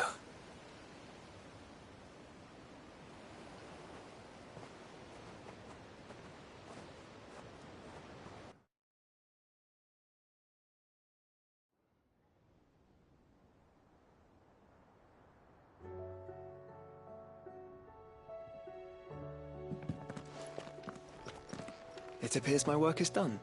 The rest, as they say, is up to you. Well, you and the skies.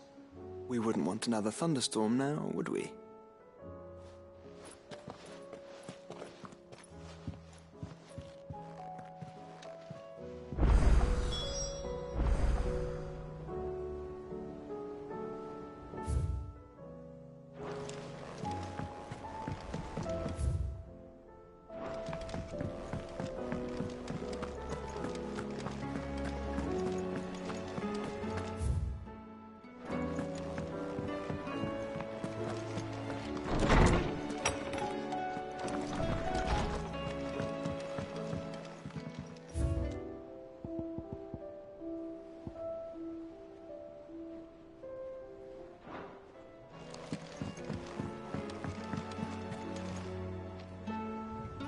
Jill, there's something I'd like to show you. There is? And where might this something be? It's, not here. Now, I know this is sudden, but how would you fancy a trip to Oriflamme?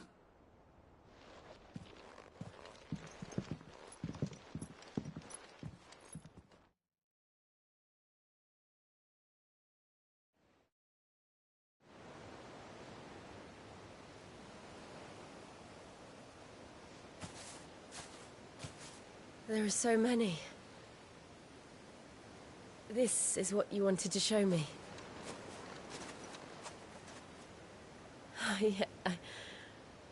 I don't know what to say. You don't need to say anything.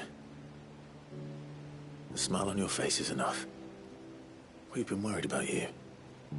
Joshua and I. Do you remember when I took you to Man's Hill? Or tried to? How could I forget? You saw me crying and thought a change of scenery might lift my spirits.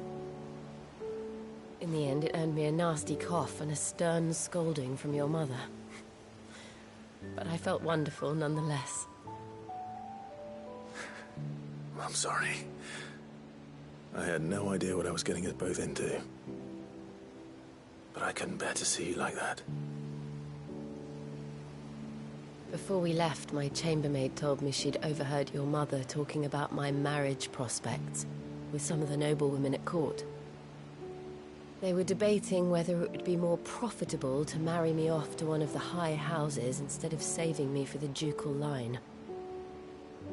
No one thought to ask me what I wanted. I was nothing to them. A pawn at best. I felt so trapped. So lonely. I didn't know. But I wasn't alone. You were there. Your hand in mine as we ran for those oaks. And I knew then, no matter what happened, I would be all right. I'll never forget that feeling.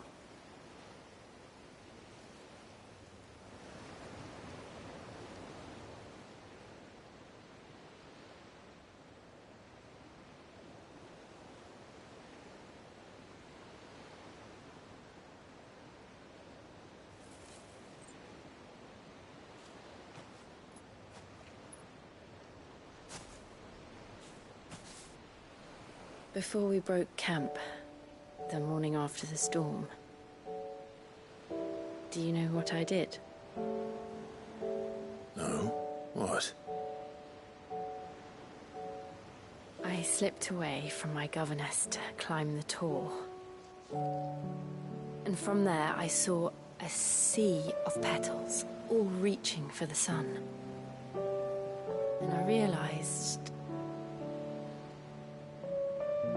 that no matter how terrible the night, dawn would always come.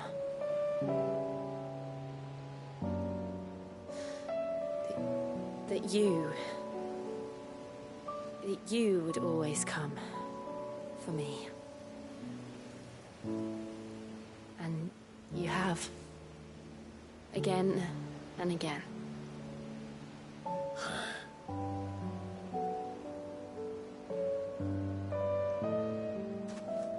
Where do you see us? When all this is over?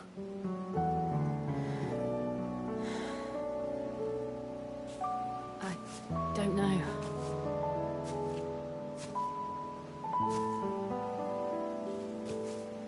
Not here, though. I think I've outgrown the twins. After everything we've been through, the realm just seems so small. I'll need some space to spread my wings. Then that's what you'll have.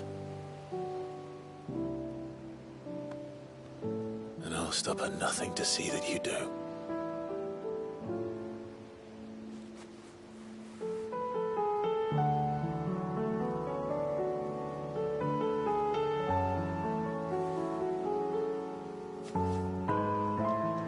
I never was much good at garlands, but it'll have to do. I'll treasure it forever. Thank you, Clive. For this, the flowers, for everything. It's exactly what I needed. You are my treasure.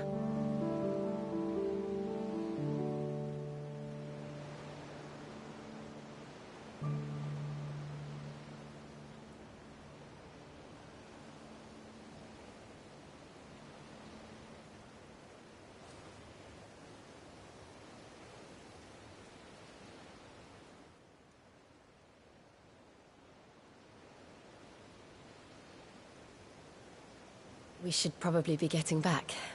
I expect the others are wondering where we are. You're right. There's still much to do. And we'll do it together.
Brother, I put Father's helm in your chambers.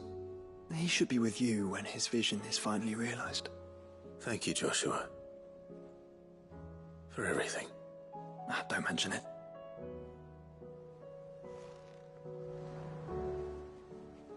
Brother, you have but to say the word.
What's on your mind, Clive?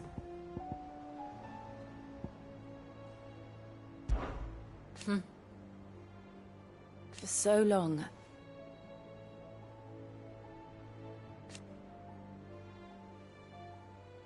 So when this is over...